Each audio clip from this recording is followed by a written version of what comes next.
I was thinking about Five Guys right now, ain't he? Alrighty. Once again, welcome to Min to Max 20. Tonight, we have the pleasure of starting a new arc titled The Graveblade Inquisition. With me joining for this arc is, of course, Todd, Nathan, Corey, and then a freaking fan favorite that the fans didn't know they had, Eric, who's an OG in our fan group. We finally got him in on the lineup here, so he will not be having his screen, unfortunately, but he will be here. Say what's up. Say what's up to the fans, my guy. Say what's up to the hitters. I got some yogurt. All right, see, he wanted to go to Five Guys, but he figured it out. he figured it out. But yeah, we will be starting our new arc tonight. I don't think there's really anything that I need to preface outside. Oh, we're gonna make sure everything sounds good for the stream and whatnot. Make sure that we're not having issues, and then we will just jump right into this.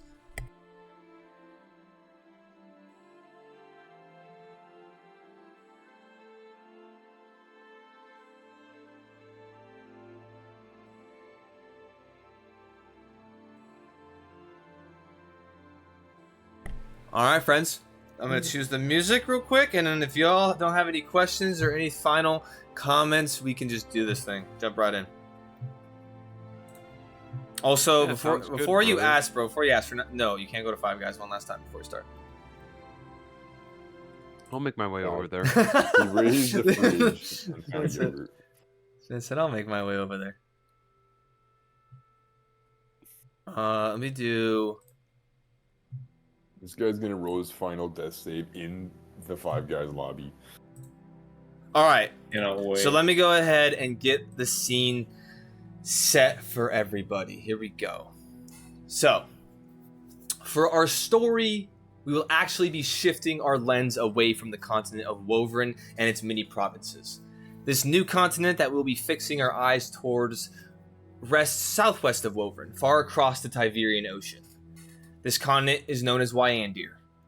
This landmass is much smaller than Wovren in size and has a very different history etched into its past. Near the center of Wyandir is a city that far surpasses the size and magnitude of any kingdom or empire built by mortal hands. The city is known as Magdomus, which means large or massive collection in ancient primordial language. The city is also known by many nicknames due to its many characteristics. The Arcane Heart, Hive City of Humanity, and Center of Creation are some of the more optimistic examples. The city is home to a vast collection of peoples, cultures, and walks of life. Some of the world's most intelligent and advanced arcane practitioners reside within Magdomus, pushing the boundaries of magic and its capabilities. Inventors and creators come from all over to gather in the city in order to develop and harness arcane powers to expand the horizon of possibilities. However, in many instances, to do such things requires dabbling in some not so ethical means of exploration and discovery. The market for retrieving powerful and mysterious artifacts to sell to these presumptuous entities has only continued to increase within Magdomus. Many guilds and factions have opened their doors in an attempt to fulfill these requests. However, there is only one organization that does it far superior than the rest. Far beneath one of the poorest districts on the lowest levels of the megacity resides an extensive underground bunker.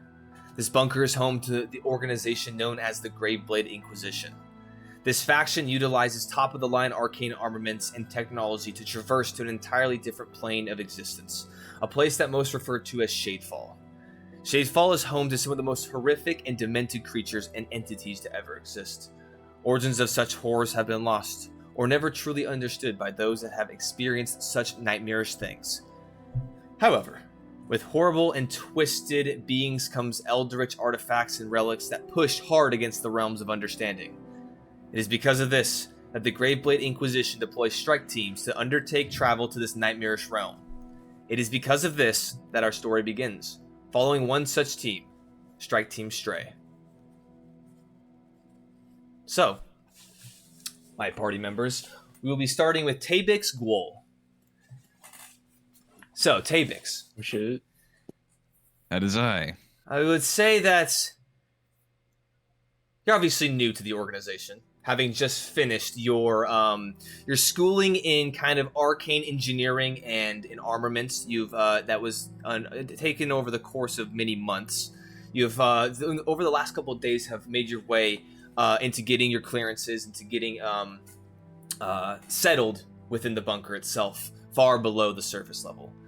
You met with your strike team, which you come to learn is Strike Team Stray, yesterday, which you kind of unpacked some of your things. And I would say over, it was kind of towards the later portion of the evening. And so as you kind of found yourself to sleep, I'd say it was kind of a restless slumber as you finally, after, many, this painstakingly long night, you eventually come to knowing it is in the morning at this point. As you can kind of, as your eyes kind of open, as you're laying in your bed, you can see in your room, there are these little intricate circular kind of clock looking devices. And you can see that they have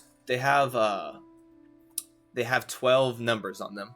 It's like a clock, like in real time. However, you can see in the back laying of it, behind like the hands of the actual clock, you can see the actual day and night cycle. As you can now see, it is morning at this point, as there seems to be a sun kind of displayed on it, as the moon is kind of now cresting over to the under portion of it. As it kind of displays the hand, it's about 9 or so o'clock in the morning at this point. And so I'm down in the bunker in my room. Yes, and so you would know that as you were shown around, you are in the strike team quarters. If you refer to the visual, you guys are in the Strike Team Stray portion of the map there. You would know that there are 5 rooms within each kind of sectioned off bay for each of the teams, and so you know that your compatriots are in their respective rooms, as you are within yours. I will say, as you kind of sit up a little bit, just kind of getting, rubbing your eyes, getting the sleep out of them, you kind of look around, and you being one of the newest individuals, I'd say probably within the Inquisition as a whole, because the intake of people is not very frequent. Your room is relatively bare, but I would like to ask you to, 1, describe your character, and 1, to kind of describe the handful of things you might have brought with you down. Yeah. So as I sit up, my appearance, you can find me. I'll be a humanoid cleric. So getting up, I am middle-aged, roughly 35 years of age, 6 feet tall. I've got brown, shorter hair, normal-looking face. I don't know. That really describes my human. Okay. And then my armor you'll find me in. It's a fairly nice suit of armor. Color, I actually haven't quite figured out yet. But it's quite the... And I don't really know how to describe it. Did we send a picture? So for your armor, you would have had it requested at the armory itself, and it is not actually held within your room. Yeah, you would have just like your normal clothing attire. Especially for sleep, you would not be sleeping in your fully kitted armor suit. Okay. Yeah. So what kind of a vibe does your character have for clothing? As of now, I'm wearing not jeans, but more of cargo pants, sort of pants, kind of a beige colorish with probably a brownish t-shirt on top. Perfect. Yeah. And then for the aesthetic of your room, or at least what you would hope to go for one day, what are the couple of things that you brought down? You're saying just aesthetics of the room, correct? Yeah, like some things you put in a box and you brought them down to the bunker when you were first, when you were introduced and kind of brought down within the organization. Yeah, I've got a pretty plain room, kind of new to the scene. I have a picture of myself accepting my graduation ceremony. Nice little cheery, sitting on my side table, and then a duffel bag of my various clothes and. That's about it. Yeah, perfect. And as you look down here, and as you look around, it is a well furnished room. You have your nightstand, you have your bed that needs some breaking in, but it is comfortable, as it was recently swapped out with your from the old bed as you were brought down here. But yeah, there's a desk, there's a dresser, there's all the furniture that you would need to kind of organize your things, but it is barren of anything kind of personalized, considering you are new. And so yeah. But as you go ahead and kind of come to and you get yourself kind of ready for the day, we will go ahead and as you exit out of, unless there's anything you want to specifically do in your room. No, I figured I'd probably get up and probably head towards the mess hall at this hour, unless there's some routine my character might be missing there. It just kind of depends. And as you go ahead and get yourself ready and kind of and ready to go to the mess hall, we'll go ahead and see what the rest of the party's vibe is. As you exit out of the room, kind of tucking in your holy symbol into your shirt, unless you are proud and just to leave it displayed, I would assume that you would tuck it. No, and I keep that tucked in, yeah. Keep that tucked. As you go ahead and exit out, and as you exit out into the actual bay quarters of your strike team, you notice to the right, this is familiar to you, but as you notice to the right, you can see there is a door kind of immediately about 8-ish so feet that's rested on the same wall as yours, that you would know would be one of your compatriots. And then there are obviously two of the same doors and kind of walled spaces directly across from you from this little kind of hallway. As you know that's where your other two compatriots are. And then down kind of to the right, probably about 30 or 40 feet, there's another double set of doors to a larger kind of quarters, which you would know would be the captain of your team as you were introduced. So you're kind of almost in this little nook of the bay where all of the rooms are kind of fleshed out and built up. And so, but directly to your left, as you now kind of go and start to walk into the larger space of the common area, there is just some furnishing, some nice pieces of comfortable furniture. There's like some bookshelves, some different things, some different various, what would it be? It'd be like knickknacks and whatnot of the team's history, I would say, lined up, whatever that may be. Now shifting over as you go ahead and close the door behind you and kind of start to make your way, and I would say you being new, you don't really know the kind of the demeanor, or not the demeanor per se, but like the rituals of this group. So I guess you're just gonna have to kind of find out, seeing as you got in late last night. You met them, but you didn't really get a chance to meet them.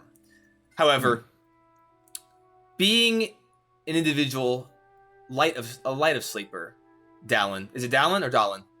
It's Dallin. Dallin, you being a light sleeper, and you kind of just with your very checkered and kind of intricate past, as the door closes, you can hear to your to this shared kind of wall kind of space. You do come to in your bed as well, and if you would be so kind as to describing your character and kind of the vibe of your room and the aesthetic that you're going for.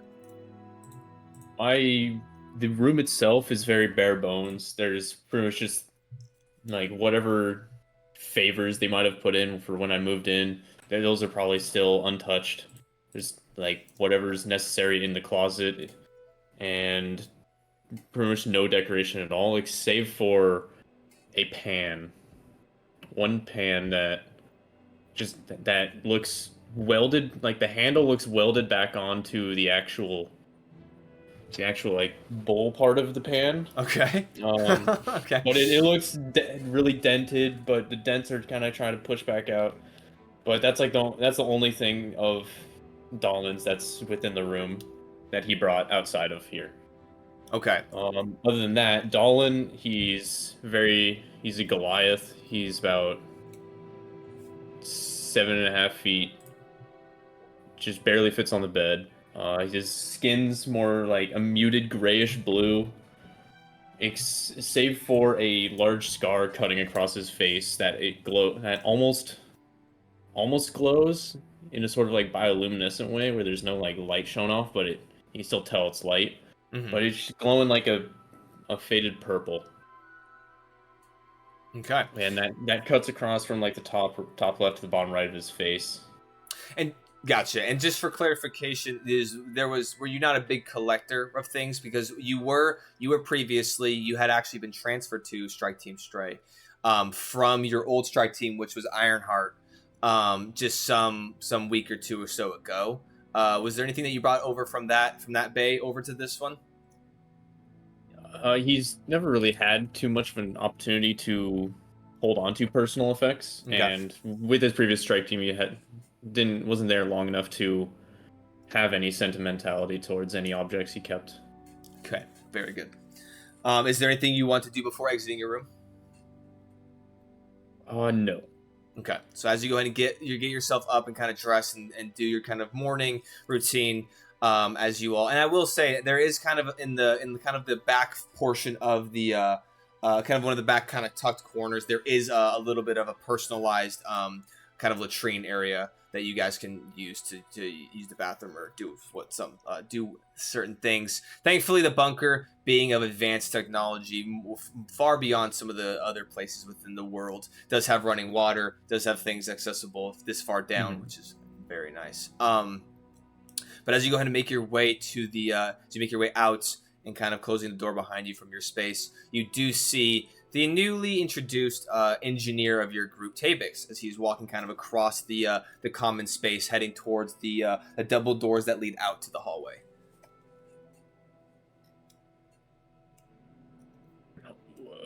Can you? I apologize. I was thinking about something else. What? Can you say the last little bit again? I said as you're exiting out your quarters, you go ahead and close the door behind you, and as you look out and make your way to the kind of common area, the opening space where you guys kind of have all your team kind of interactions and hangouts and whatnot, you do see Tabix, which was the engineer that you were introduced to last night, amidst his in-processing and whatnot. You do see him kind of making his way. And then I will say for you, Tabix, especially I think your passive perception is incredibly high. Let me go up. What is your passive perception? It is 13. Oh, never mind. Wait, with your wisdom? It's whatever your 14. wisdom. 14. And then do you have perception as a proficient skill? Nope. Okay, so 14. Yeah, okay, even with that, yeah, as you can hear the door kind of close behind you as you look back, and you do see the larger individual that you had met last night as you're getting settled, exiting his chambers as well. Tabix, was it? Yes, Dolan, is that correct? Yeah, you can just call me Dolan or Dollar. How'd they treat you for in processing? Can you repeat that? Sorry. How'd they treat you when you're in processing? Fairly well. They just got me set up and got to my room pretty much. Very good. Showing around the quarters, so I know myself the way around fairly well. I hope. Yeah, I haven't been around here too terribly long, but there's not a whole lot to see. You kind of just go where you need to go. I figured. It just seems like the inside of a bunker, kind of cut and paste all around. Yeah, hopefully you don't get cabin fever easily. Yeah, hope not. I was on my way over to pick up some breakfast. Is that kind of right I guess, time? Yeah. Will many others be there around now? I'm sure there'll be something we can find there. All right. Let's head on over. Sounds like a plan.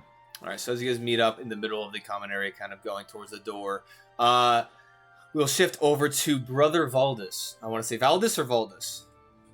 Valdis. Okay, you're gonna have to describe to me how you wake up because you have a very unique circumstance, and so if you describe to me kind of how your room is set up, because I would assume in some capacity you'd have to accommodate certain things. So if you just go and describe a little bit about your character and how your room is kind of set. Do you want character first? Sure, yeah, that's fine. So, I guess you would have heard, I mean, obviously, Brother Valdis is what used to be a human, but he is entombed in his armor, so he would not be leaving it. So, like, if you see him around the bunker, he pretty much wears it 24/7. It also acts as like life support.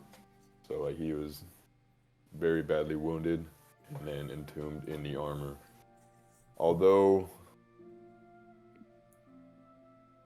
yeah, I guess if you just get here, I don't know if like, you wouldn't hear as to like why, I guess. But yeah, so he just wears the Indomitus armor that the Inquisition has. It's just like the really heavy plate armor. It's like not damaged per se, but it is very worn. Yeah. Yeah, and I would say and correct me if I'm wrong, but I would assume that in some way you would do you still sleep on a bed, or I would assume like you have like a stand, or how would it work when it comes to, because your armor would need to be charged considering the life support kind of the arcane batteries would need to be swapped out, and so I'm curious as to how the room had to shift from your injuries. No, the room is dimly lit. It seems old. There's thick layers of dust everywhere. It's not regularly cleaned. In the corner, there's no bed. It would be kind of like a section of the room is kind of like, I guess, like a charging stand, and he would just like stand in the corner. Okay, sounds good. But there's a couple of tables with like very old parchment. Some on the walls too. Maybe like a couple ammo boxes. A few things that, normal people probably wouldn't have in their room, but nobody really checks. So yeah, for sure. No, the pat-down process after mission is extensive only in the regards of actually retrieving the artifacts that you guys were sent out to grab, and anything maybe of value. But when it comes to things like that, you generally are not too held down by those things. Is there anything is there any morning ritual that you would perform before you would exit your room? I would assume that you're kind of a little bit more on a clockwork schedule, so you would definitely be up at this time. This is about the similar kind of time that most of the teams would get up and kind of start operating. So no, I would say aside from maybe the occasional task, like, he's just, I would say, linked up with something that would come from the command center to report. Okay. Yeah. So actually, okay, gotcha. So you wouldn't have that necessarily. There would be it would be the captain of your strike team is the one that has the kind of the intercom that would allow you guys to interact. So that's what I mean. Like, I don't, well, like, whatever it is would ping me. Gotcha. Cool. To leave stasis or whatever. Gotcha. Sounds good. And then you kind of similar, all three of you guys at this point, you do have similar looking kind of designed, this arcane kind of clock that depicts the sun and moon cycles, along with the kind of the hands of it telling the time. So, but as you go ahead and get yourself kind of unplugged and ready to move, you go ahead and get to your door, opening it, seeing the familiar space that you have entered into so many times over the handful of months, if not years, that you've been here. You go ahead and make your way. I would say at this point, this would probably be around the same time that you and Tabex, you and Dahlin were talking. So as you kind of hear, I'd say kind of still a little bit unfamiliar to both of you, considering that you were transferred, Dahlin, and Tabex, you completely new. You do hear the kind of heavy set kind of footfalls of something kind of within one of the rooms, kind of deeper, opposite of both of your rooms. You guys share a wall, and then across from that is going to be where Brother Valdis is staying. And as you kind of hear these large kind of footfalls, the door then opens, and you see Valdis exit. Is there anything else to say before continuing? Good morning, Valdis. Or do you prefer Brother Valdis? Either will suffice. All right. You are Tabex. No, that is the new one right here. Gesture over to him. Morning, Valdis. Yes, I am Tabex.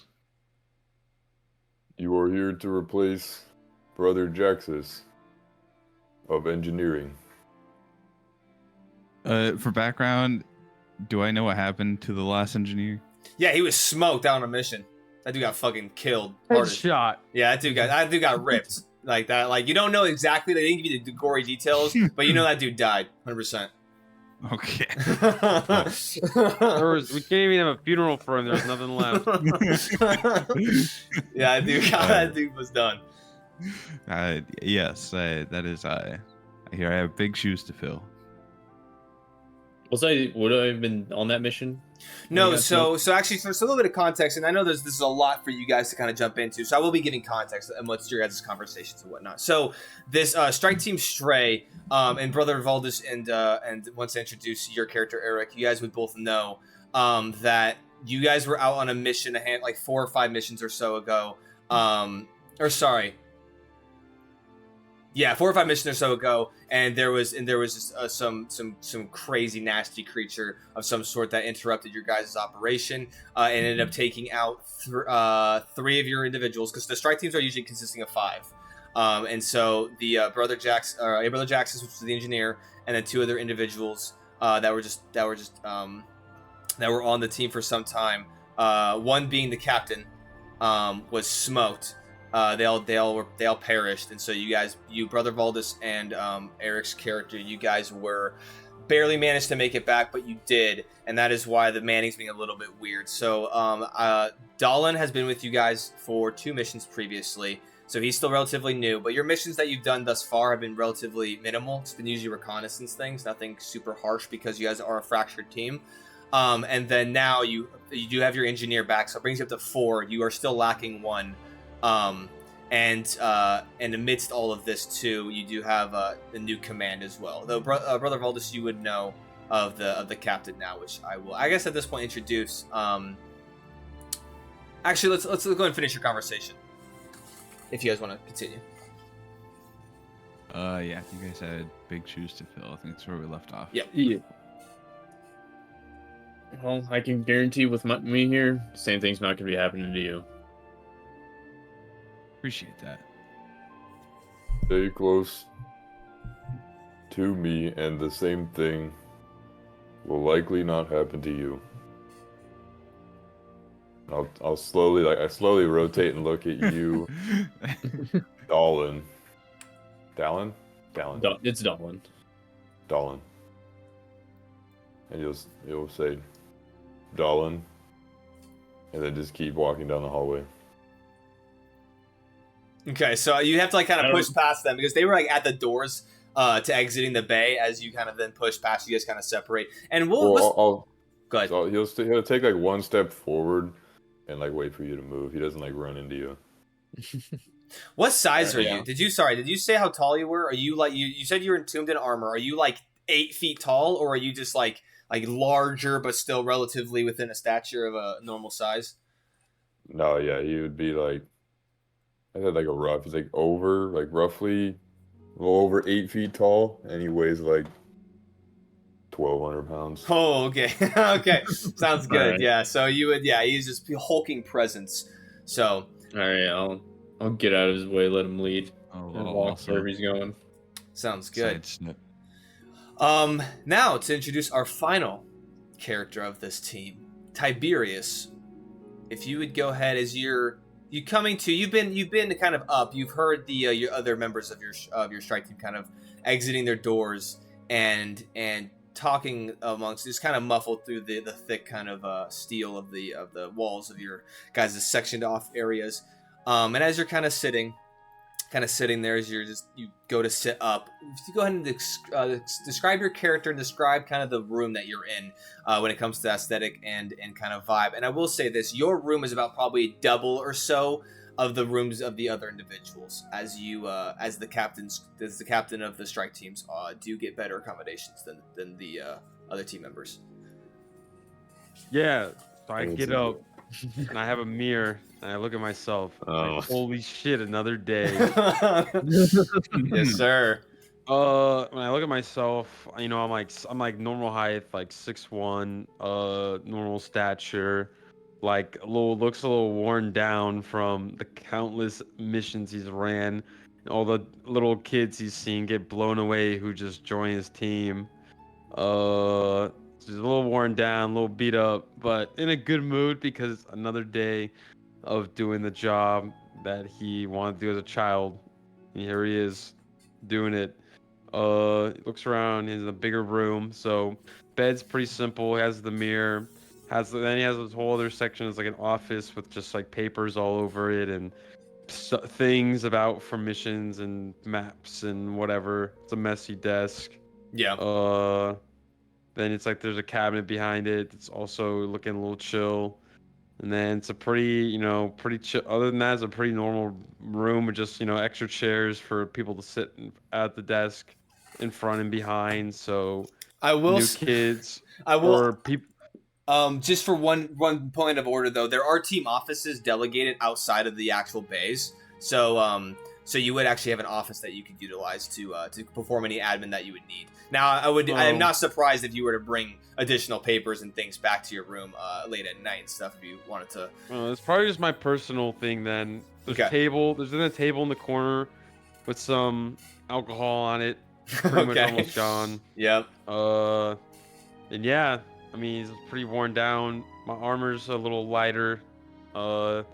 As the commander, he's not necessarily in the front of everything getting blasted. His armor's a little more nimble. It's a little lighter, allows mobility, and yeah, sounds that's good. Him, all right, Tiberius Orden, the new captain, and I will say this has been kind of a obviously you wanted to join the order or something of this kind of capacity for a very long time, but now you finally have come to being a captain of it. And I would say, how does that affect Tiberius? How would that, because you've been a longstanding member of Strike Team Stray for the longest time, and so recently with the perishment of the former captain, and you had now having to kind of take charge, especially since your team has been kind of since then has been kind of few. How has that affected you additionally, apart from all the missions? I mean, it's kind of like bittersweet because, I mean, yeah, getting a promotion's like has been great and it feels amazing.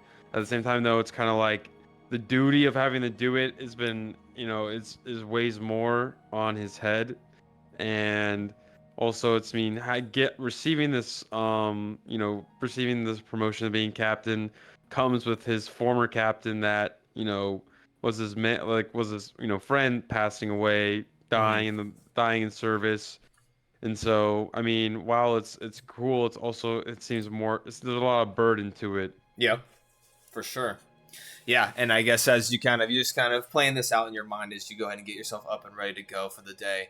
I would say, and as you're doing so, you would hear, because on kind of your nightstand, you being the captain has kind of this kind of longer, kind of small little kind of earpiece that it has this like kind of long kind of cylindrical kind of extension to it, as it has these kind of various pieces of metal that'll fit over your ear, and then kind of this intercom that comes down some kind of all powered through arcane and magical means. You do hear, as you're getting yourself ready, you do hear kind of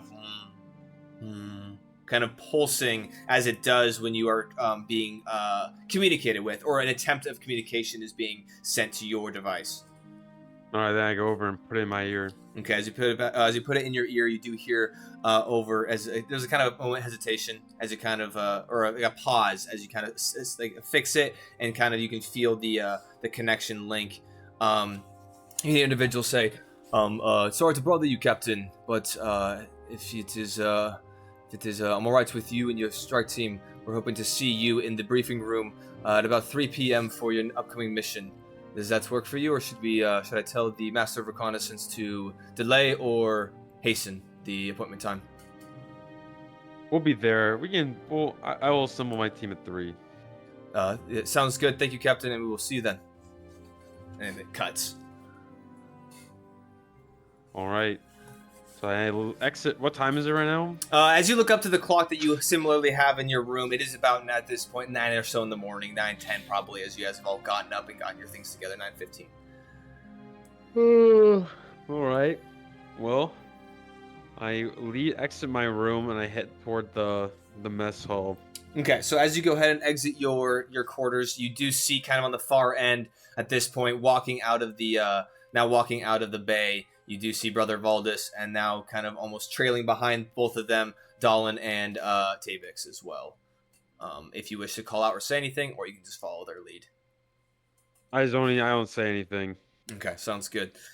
So as you all at this point, you Brother Valdis, are making your way outside of the bay. Tiberius a little bit behind them. So as you guys exit out, you're standing within kind of the familiar narrow, it's only about 6 or 7 foot wide hallway. And as you look down to the left, you can see the as the hallway continues down and then eventually ends at a wall. You can see kind of the entry doors to the other the bays of the other strike teams as well. To the right, though, however, your guys' bay kind of being a little bit closer to the common area, you see as it opens up into a larger space, and as you guys all kind of familiarly follow each other and kind of together as a collective make your way into this kind of larger common area.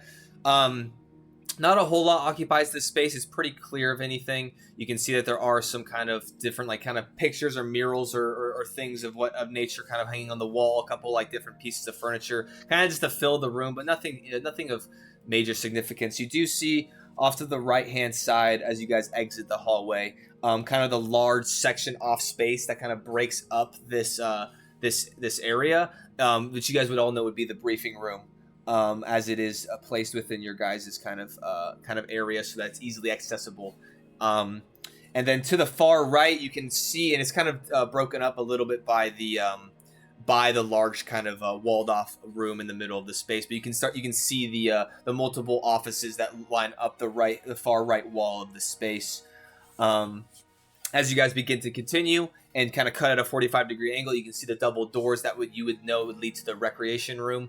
But as you pass those, enter into the large hallway as it kind of goes straight and then cuts to the left and then doubles back again to the right as you make your way through. You do find the connecting hallway that leads from your guys' kind of quarters to the mess hall that you guys have access to.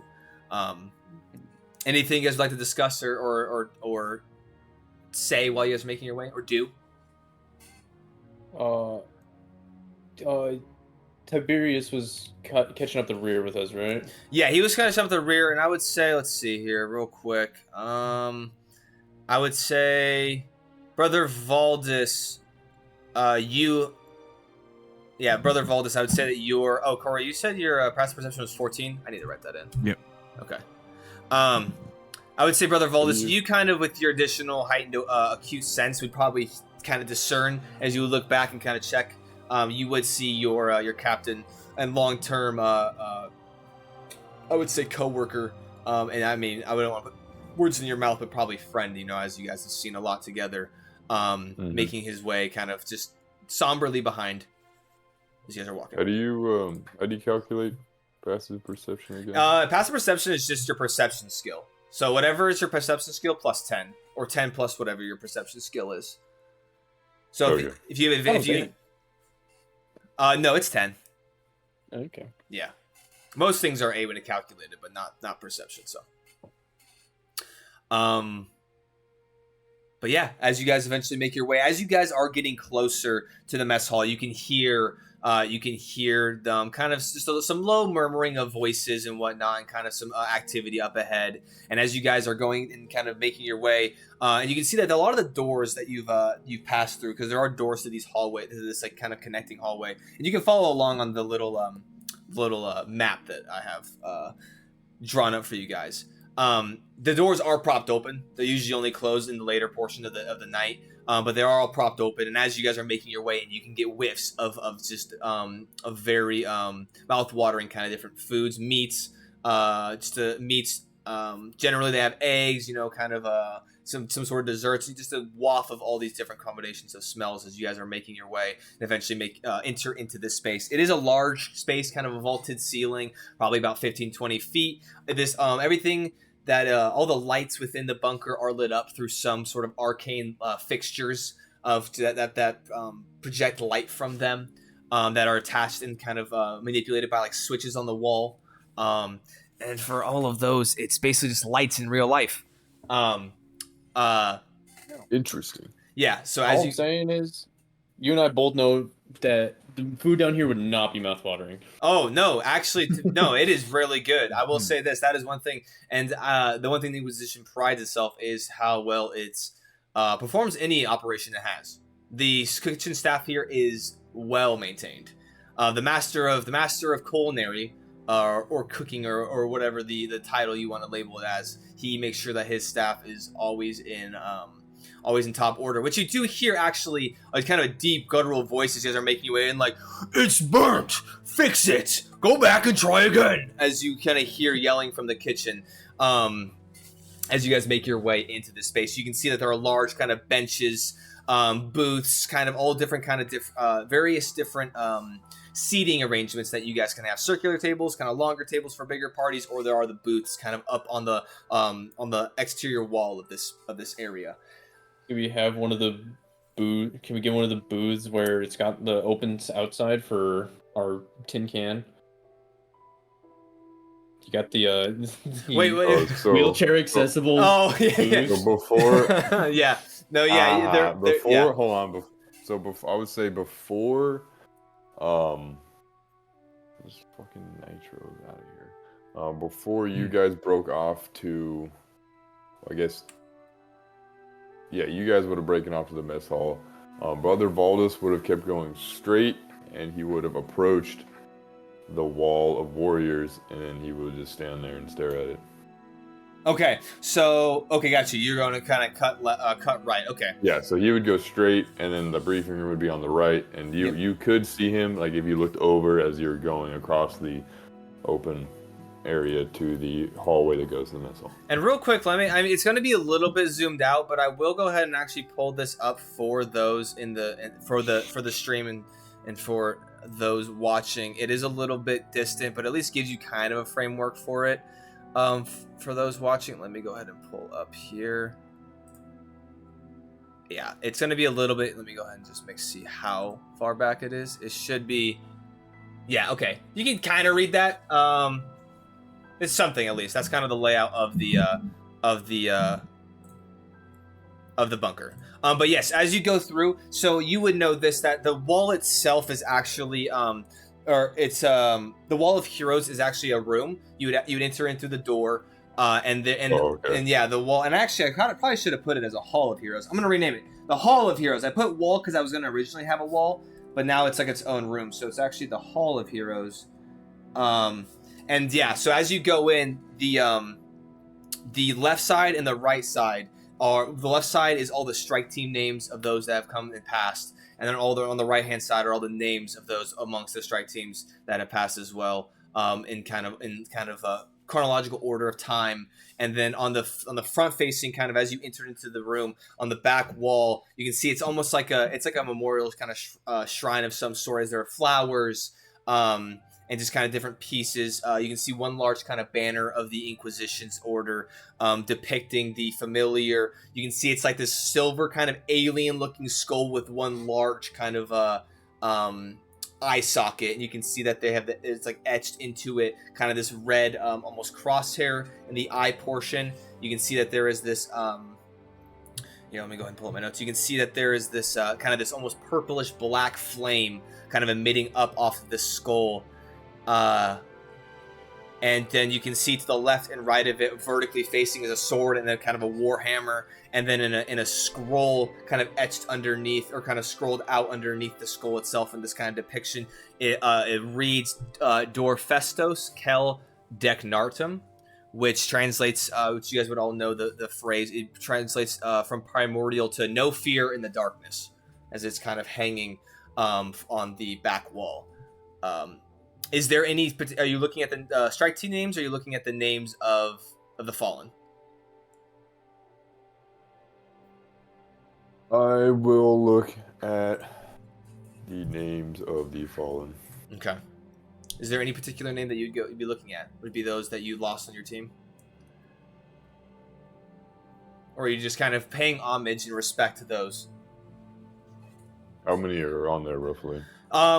You have. I mean, maybe you would have counted them, just because I feel like this might be a ritual of yours. There is definitely over 60 though, at least, etched within the wall, and they're not like super massive. There is still, sadly, plenty of space, I would say, for more. But there, yeah, it's kind of goes from probably about, and then this space is a little bit taller, so it's like about 10-foot ceiling, so it goes about like 7 or so feet from the up down to about like a foot or so off the ground, and then it resets and goes up, and there's about 60 names or so plus. No, so he'll read over the names and note down the ones he no longer remembers. Okay. Okay. Sounds good. As you do so and you take the time to do that. I will say, Tiberius, you do see, is this a normal thing for Brother Valdus to do? Yeah, I would say he doesn't go to the mess hall. I guess that would make sense in some capacity, considering he he don't. hasn't. Yeah. Yeah, Well, he he goes, hasn't gets his in, slop IV. Bro doesn't he need hasn't the in a very gubs. long time. Yeah. But I would say, as you Tiberius, you do see Brother Valdus make his way, kind of cutting across, and so do you, Tabix and Dallin, as he cuts off. But you guys continue on. Now at this point, you guys have entered into the mess hall. Tiberius, you're just briefly behind them. And as you guys make an immediate right, you can see out of the hallway, you can see the kind of large buffet-style window kind of area section of where the kitchen staff, they go ahead and they line up the plates and they refill them along this window, as it's a self-serve kind of operation at this point. But as you guys are gathering your plates to start serving, you can see kind of back into the kitchen a bit through this window, and you can see that there's probably about 15 or so kitchen staff, and then you can see the large, who you assume would be yelling. You would know this, Dallin, for sure, but Tabix would be the first time you see this large presence. You know he is a Goliath, but you can see him kind of in like a large apron. You can see that he has his kind of chef's kind of coat. Sleeves are rolled up over some massive biceps. You can see he has tattoos over his arms, bald head, and you can just see him kind of not saying anything as you kind of are gathering your food, but you can see him just kind of closely eyeing, the different things that are being prepared. Nice. I assume he's behind the counter, right? Yeah, he's like, so like here's like the window, yes, where you guys can kind of get your food. It's like there's some stuff kind of directly behind the window itself, but it's more of like an angle kind of deeper in. You can get catch a glimpse kind of further in, but nothing too much is going on directly behind the window. Usually it's just like where preparations are, like there's some counter space where people can like place things and transfer them. But yeah, it's a little bit deeper in that you'd actually have to be, that you're looking in. It's a pretty tight ship that they run here. A lot of attention detail to everything. Makes sense. I've heard they've got good food. Yeah, it's pretty good. Which I will say at this point, as you guys are looking with your plates, you can see that there is also basically, if it's a breakfast food in some capacity, it's there. You have eggs, you have breads, you have spreads. Ham. Yeah, you have actually just green eggs and ham, but it's the best damn green eggs and ham you'll ever have in your life. But yeah, there's some kind of meats, everything, a good hearty balanced breakfast as you guys can go down the assembly line. Tiberius, at this point, I would say you probably have caught up and are now just a little bit away, as now it's just you three kind of at the buffet line here. Yeah, I take a big spoon and I use that same spoon for everything. Okay. And I just shovel one scoop of everything onto my plate. All right, sounds good. I'm gonna grab the spoons that are most likely provided in the buffet. They are. There's like tongs. Use those spoons. There's like tongs and stuff, and there's like pancakes at one point. You see him just like flick the spoon underneath and like throw one on. He just like maintains the spoon, but there are like individual. I take a scoop out of the pile of pancakes. First roll of the arc. Make an athletics check to see if you can just smash into that shit and see how many you can get. See how much you can get. Athletics. Yes, That'll be sir. a 17. 17. Yeah, you get a nice and like the edge of the spoon is a fine point too.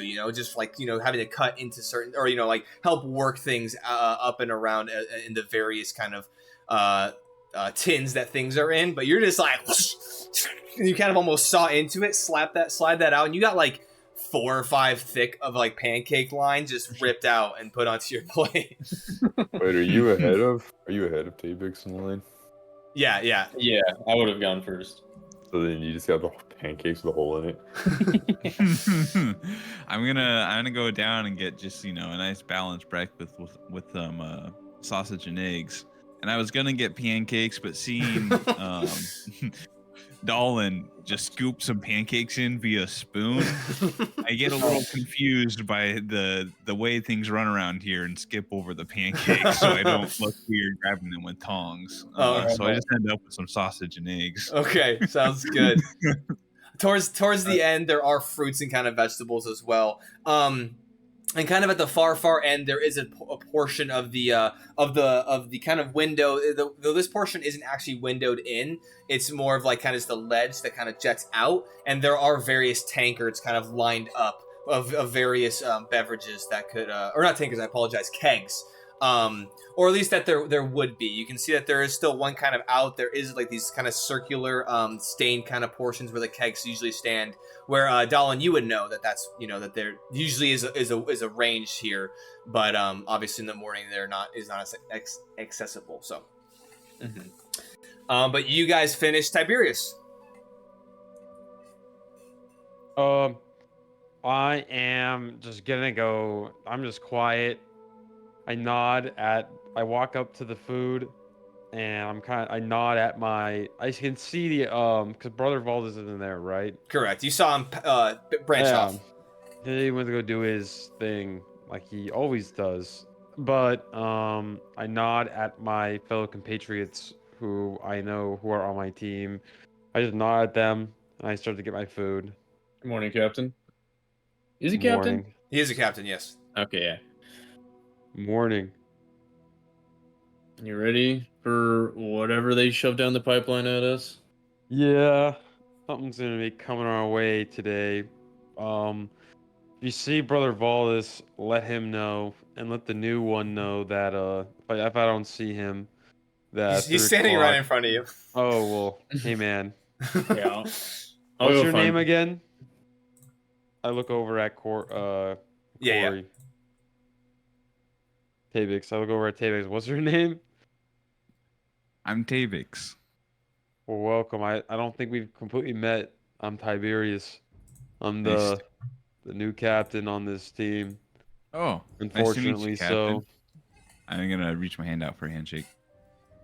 I just stare at him. I look back. What are you doing? I'm reaching out for a handshake, but if you just stare at me, I just kind of slow. Well, no, I asked down. I asked Tabix, what are you doing? Oh, I just gonna shake your hand, sir. How many missions have you been out on? 0. Shake my hand after the first one. I don't want to shake your hand and you not come back ever again. Yes, sir. That's actually wild. Okay. Do that, sir. All right. I'm just being honest with you, friend. It's tough.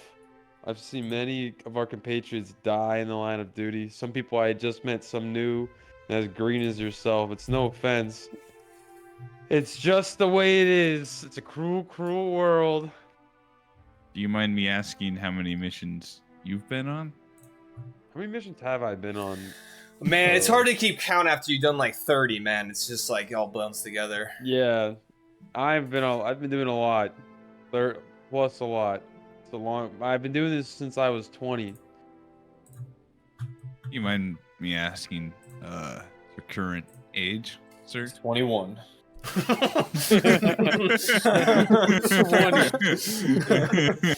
It's my half birthday in a month. I'm 45 now, son. Oh wow. Not oh wow to your age. Oh wow, that's a lot of strikes. Many. Hopefully you'll be on as many as me though, friend. One day, sir, one day. I just turn away and get my food and go sit down. Sounds good. Are you guys collectively sitting down, or is it going to be a separated thing? I sit down. It's up. I was gonna say, yeah. You kind of you were last to get in the line, but somehow you finished ahead of them as you guys were chatting, and then he turns to go. So I guess Tabix and Dallin, are you guys gonna follow, or are you guys going to sit separately? Yeah. I'll follow. Perfect. Captain Tiberius. Yeah, Okay. I kind of followed Dallin. Sounds good. So as you guys go ahead and all have your plates kind of affixed and ready to partake, you do look out and across, and you can see the mess hall is relatively I'd say barren in some ways. For how large the space is, there's only a handful of different individuals that you can see that there's just like 3 or 4 different groups kind of talking. A couple individuals, you can see that they're all wearing the kind of Inquisition kind of personnel garb of kind of these silver and black clothing. You can see they have like these like kind of button-up jackets, these kind of darker pants, boots. However, that is something that only that the personnel who operate the facility have to wear. You, as strike teams, you guys, when not in actual operation, thankfully can just wear whatever the fuck you want because you guys are out there actually doing the damn thing. So you guys have a little bit more of a leniency when it comes to the dress code. But you were issued Inquisition clothes. If that is something you wish to at least partake with. But, yeah, I'm wearing those. Okay, sounds good. So as you all go ahead and sit down and kind of go ahead and start to just kind of eat your food, we shoot back over to Brother Valdis. What is it you'd like to do? You kind of read through the names, and sadly, as you're thinking it through and trying to remember, I'd say the first handful, since the last time you did this, so yesterday, an additional name since yesterday, you can't quite recall. It's a little bit fuzzy. It's not like they're gone out of your memory, but it's just hard to recall.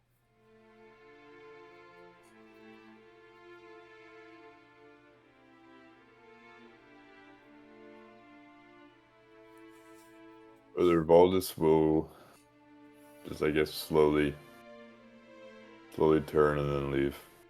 And then head for the infirmary. Sounds good.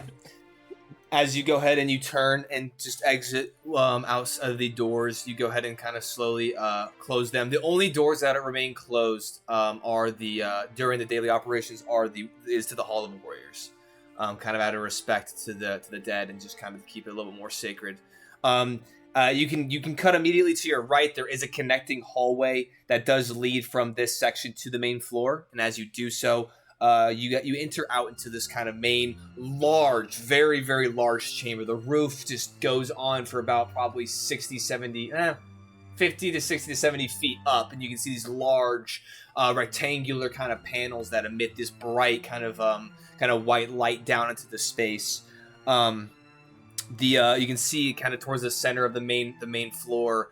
You can see this kind of elevated, raised platform of some sorts, like a stage kind of, and off to the off to one side, the eastern side of the platform. You can see a podium that's been affixed to it. You can see rows of chairs that are kind of lined up in front of it. You would know this, that it's kind of where like announcements are made, or if a gathering or a ceremony or something like that it needs to be conducted. People will meet up and rally at that point and then kind of do that. There hasn't been an influx of shipments necessarily at the moment, and so there isn't too much littering the floor, the ground floor here. Generally, that's it's only super kind of. Hold on, let me switch this music. Okay. It's pretty clean at this point in time. You can see, similar to the Hall of Warriors that you saw those banners, those large banners from. You can see 2 that hang off the north wall, and then 2 that hang off the south wall, which would be behind you. So kind of 2 directly in front of you, 2 kind of off to your left, and kind of back behind you. You see these 2 massive banners emulating the same Graveblade Inquisition insignia. As they kind of, you can see that they kind of loosely kind of move with the kind of artificial breeze and kind of air that's pumped into the bunker to make sure you guys don't all die and suffocate. But you would know where the infirmary is. It's almost like almost dead 45-degree angle, as there's kind of these small kind of archways that lead into these different sections of the bunker and the operations that are held within. So as you go ahead and kind of cut across, you can see there's different people. You can see a couple humans, a couple gnomes, a dwarf or 2 kind of walking around, just getting to their different sections of this interior space. But as you make your way to the infirmary, you kind of you enter into this little kind of sectioned off hallway. You can see that the doors to the infirmary are open, as they typically are during the business day. And as you walk in, you can go ahead and see a very extensive medical setup. You can see in this large this large space, you can see that there is kind of off to like this kind of recessed section. You can see a tall shelving that holds all sorts of different things. You can see immediately to your right as you enter in. You can see that there's a lot of tables and desks and things like that. As you see a multitude of people kind of working on various projects. Kind of a little bit deeper in, kind of towards the center back corner, you can see that there are a handful of beds, 6 or so beds, kind of all just there for immediate kind of check-in and caretaking. And you can actually see one individual who is currently kind of hooked up and being monitored by something kind of off to the back in one of those beds. But as Do I know who it is? From here, it's just one of the staff. It looks like it's just one of the staff, probably in for maybe an illness or something. Make a perception check for me, though. There's no strike team members in the infirmary. Make a perception check.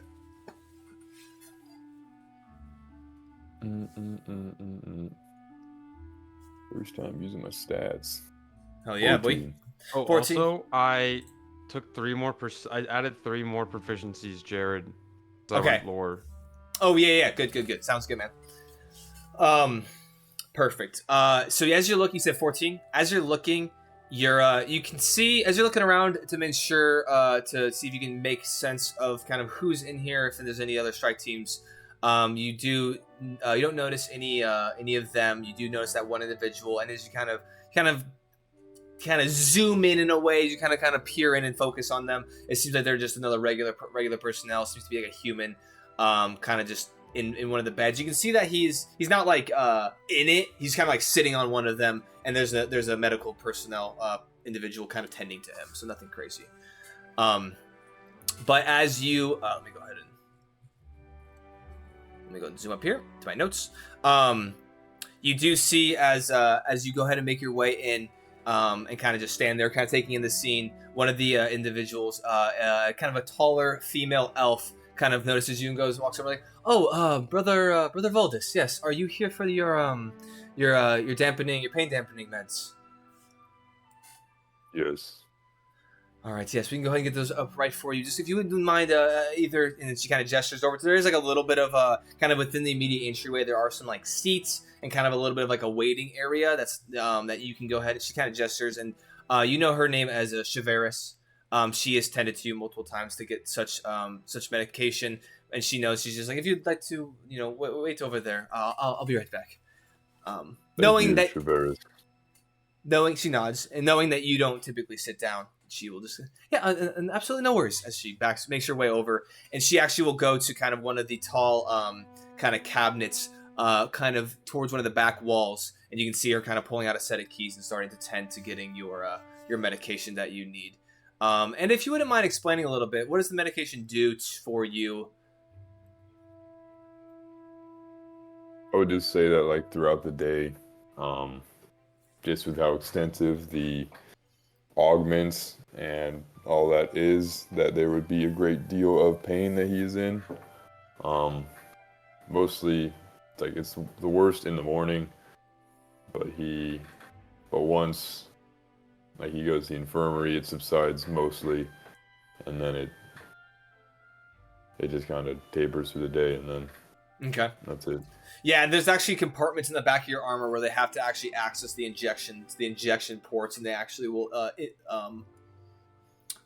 set it in, which you will get to momentarily. But after about 5 or so minutes, she just gathers. You have a prescription. You obviously are. It is kind of it is well known fact that you need this medication. So it's not very long before she comes back with these kind of large, long, and it's like this kind of almost kind of milky kind of liquid within these like this large kind of syringe cylinder. It's like a syringe kind of container. And she kind of walks back over to you and goes, "All right, I mean, you know the drill. If you wouldn't mind," as she kind of gestures for you to kind of turn with your back towards her. Rotate. Okay, so as you rotate, she goes ahead and kind of there are these two kind of there's just like this plating off to like the backside of like your left lat area where you can hear her and kind of feel it kind of her manipulating, and as she opens it up, you can hear like the of the kind of pressurization of these containers, as you can hear kind of clinking the glass together of the two that are relinquished, and you can feel and it's kind of weird because when you were embedded in the suit, it's like you don't have sensory feeling throughout your armor, but over time it's almost become like this kind of instinct sense, this sense that you develop. It's not like necessarily physical, but it's almost like neurological. And as these new ones are settled in, and you can feel like kind of the plating close, she kind of makes sure that's all seated back and kind of backs up and kind of taps you on the shoulder and says, "You are all set to go with, unless there's anything else that you would need for me to help you with." Not at this time. All right. Well, you have a wonderful day, and feel free to don't be a stranger, obviously. And and she goes ahead and just kind of smiles to you and just goes ahead and walks back to her workstation. Just nod and then exit. Okay. As you go and exit, we will go ahead and cut back to our 3 at the mess hall. Is there anything else we'd like to discuss as you guys are eating? Do I need to go tell Brother Valdez that you got something going on soon, or what's the timeline on that? Whenever you see him, tell him. He'll be there regardless. Yeah, I'll go find him whenever. Also, There's like 2 spots you can be. Also, real quick point of order for you, Captain Tiberius. You would know that whenever a mission comes down the chute, and generally it's pretty quick turnover time, so you're probably going to be out on mission more than likely tomorrow. Generally, whenever you are known of this information, it is behoove of you to get over to the armory and the infirmary as soon as possible to get the necessary equipment shuttled over to the deployment zone to be held into your lockers for mission execution. Do you know what you're gonna need, tabbies? Have you been told what you need? No, I have not been told what I need. All right. As soon as you're done here, you're probably gonna want to go to the. Would you? Dolan, do you have is that how you say your name? Dolan, yeah. Dolan, can you take Tabby to the armory and get him kitted up? Yeah, I can bring him over. Get that shit figured out. Thank you. I'm gonna get the rest of our things we need in order, and I will meet you guys in the briefing room, if not sooner, before then. Roger after that. this meal. I'll, Praise the sun god. Praise the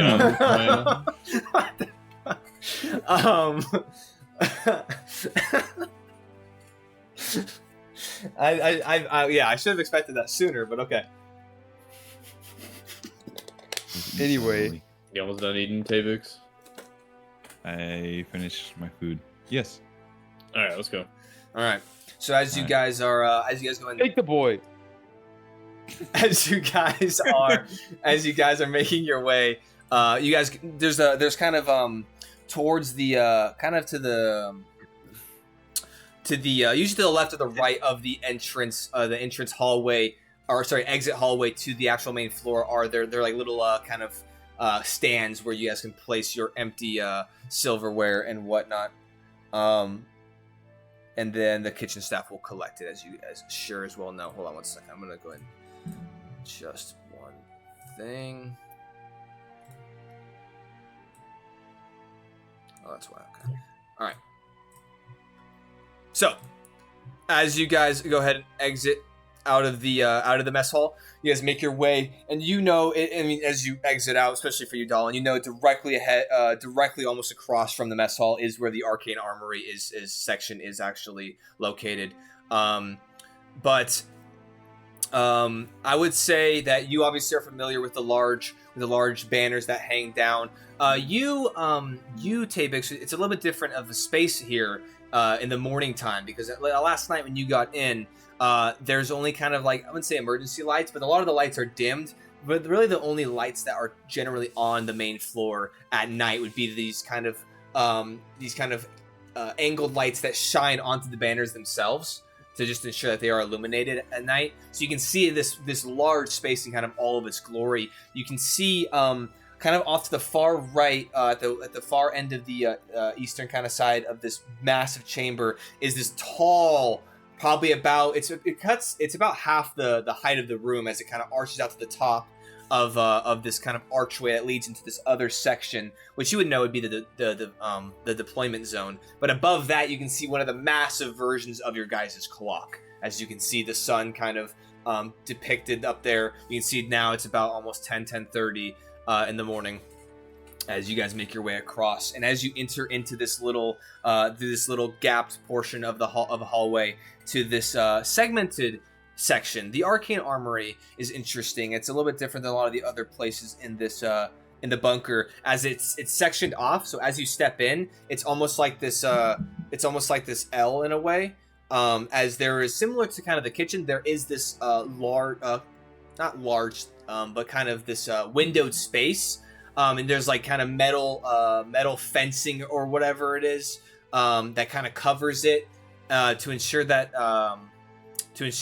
transactions can be done, but that no one can just breach and get into the actual place itself. To the left-hand side, you can see there is a heavy set door that probably leads a little bit more kind of toward the back of the workstations and where the actual armory stuff is held and work is conducted. But yeah, you have this kind of intermediary window of sorts that you can go ahead and place requests and discuss with the armorers.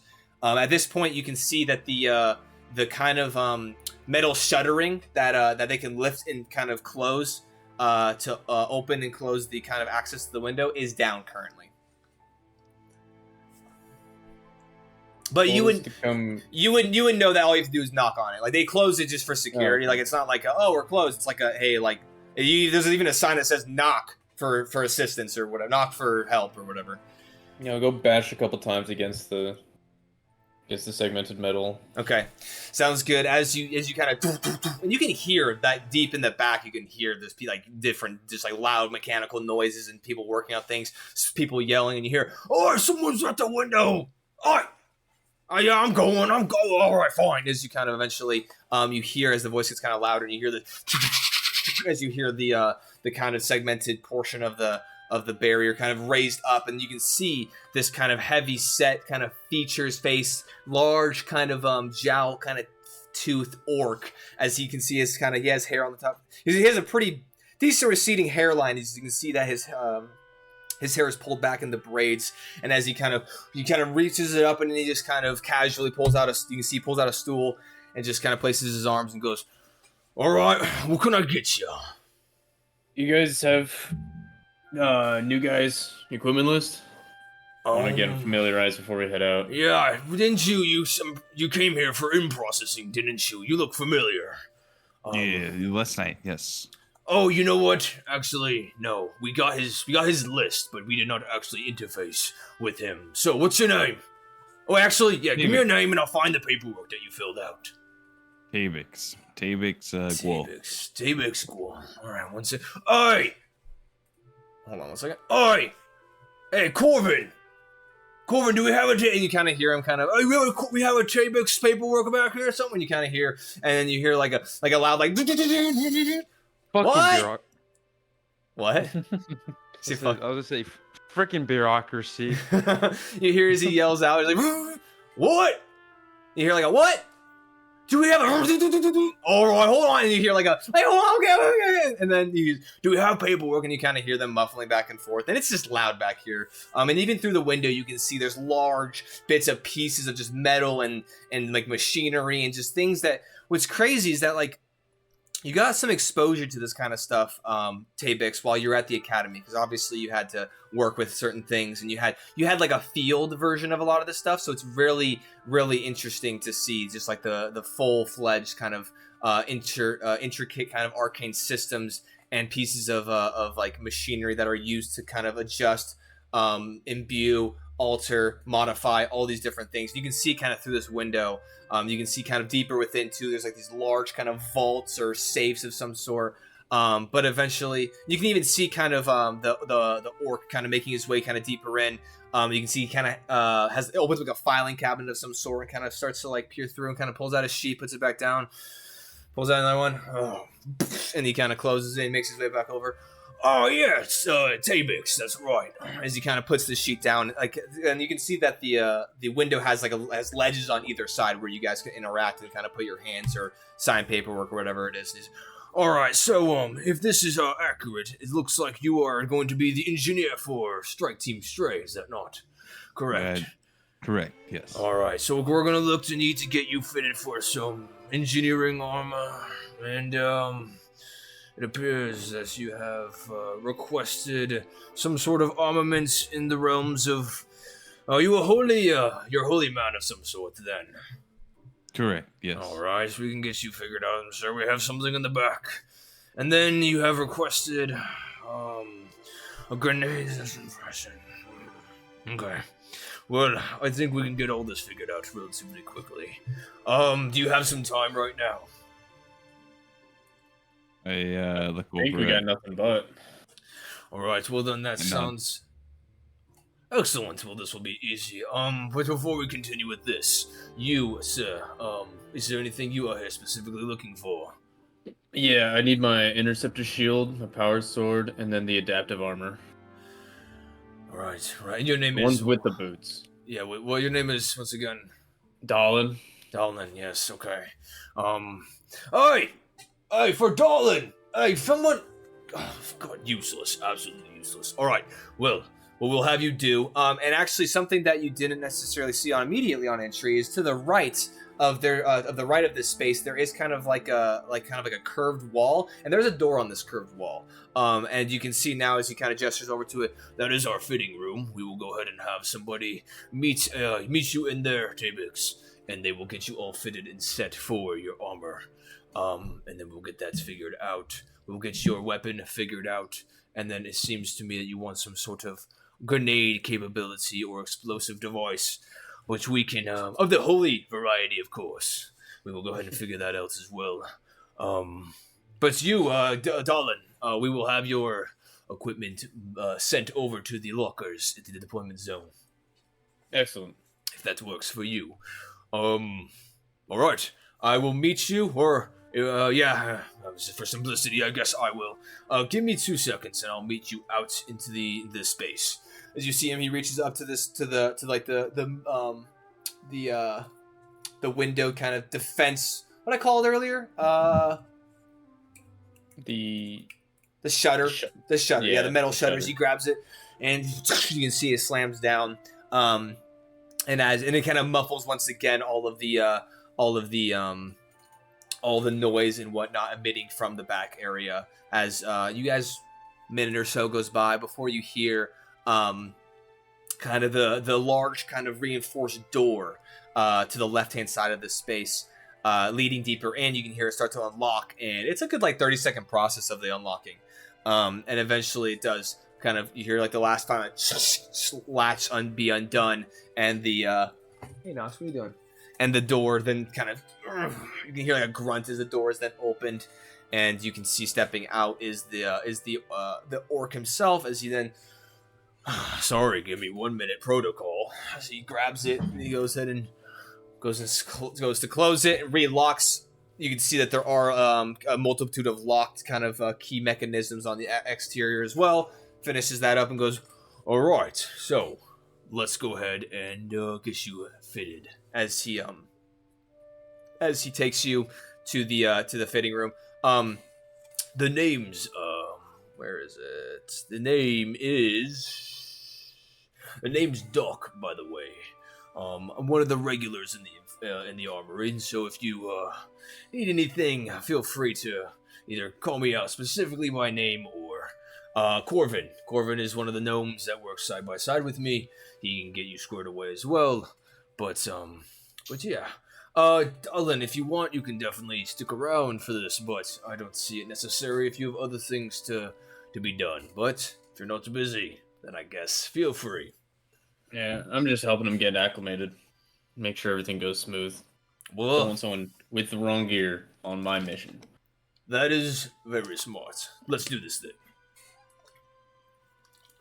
At which point he leads you, he kind of, he does a singular lock, he unlocks the fitting room, and you guys step into it, and there is this kind of circular room that's probably about 15 feet or so, 20 feet or so in diameter. Very relatively small, but there's like mirrors completely encompassing all of it, and you can see kind of hanging up on a couple hooks just right inside of the doorway. You can see some measuring equipment and tools. As at this point, for the next probably 15-20 minutes, Doc goes ahead and gets you fitted for everything. Nice. What kind of armor is it? It's going to be the engineer's armor, the kind of standard issue engineer's armor that the engineers, the arcane engineer armor that they get, the engineers would get out on operation. What's like the well, like what type of armor is it? Oh, it's heavy, I want to say. Okay. Yeah. Tabix. If it's not fitting anywhere, just tell him. It's all segmented plates, so you can just take a few out. Oh, good to know. Thank you. Yes, no, that's actually a very good point, because we do not need you chafing or being uncomfortable or getting jabbed in any area for extended periods of time. You have enough to worry about when you are out there. So feel free to adjust and tell me anything. And if you'd like anything specifically modified, I can do that as well. Wonderful. Thank you. I won't get the armor now, right? No. We will be adjusting it. We have kind of some presets, and once we get those presets figured out, then we will have it sent over to. I'm assuming you were assigned a locker in the deployment zone. Yeah, we'll go find that, and then we'll get everything tested out. Perfect. All right. Well, sit tight and let me go ahead and as he goes ahead and next, unless there's anything specifically you would like to say or do, that will be about 15 or 20 minutes that you're taking in there. Do I have any communication to Tiberius? You guys do have kind of Tiberius does have kind of a more open channel line when it comes to his kind of in-ear kind of headphone thing, but you guys all do have communication lines similar to that, just a little bit different in construction. It's a little bit more localized, but you guys can communicate. Yeah, I'm gonna send up to Tiberius. I'm helping Tabix get his gear. Do we still need to go find Brother Valdez? Tell him about the timeline. I'll go find Brother Valdez. Alright, sick. Yeah. All right, cool. So as Tiberius, you go ahead and now that with that call coming in, you're about finished with your meal. You do eat a little bit typically slower than. I look up, I think about my life, and I get up and go find Brother Valdez to where he usually is at this time of day. Sounds good. I would say Brother Valdez, what are you doing now after you've gotten your stuff, your injections figured out?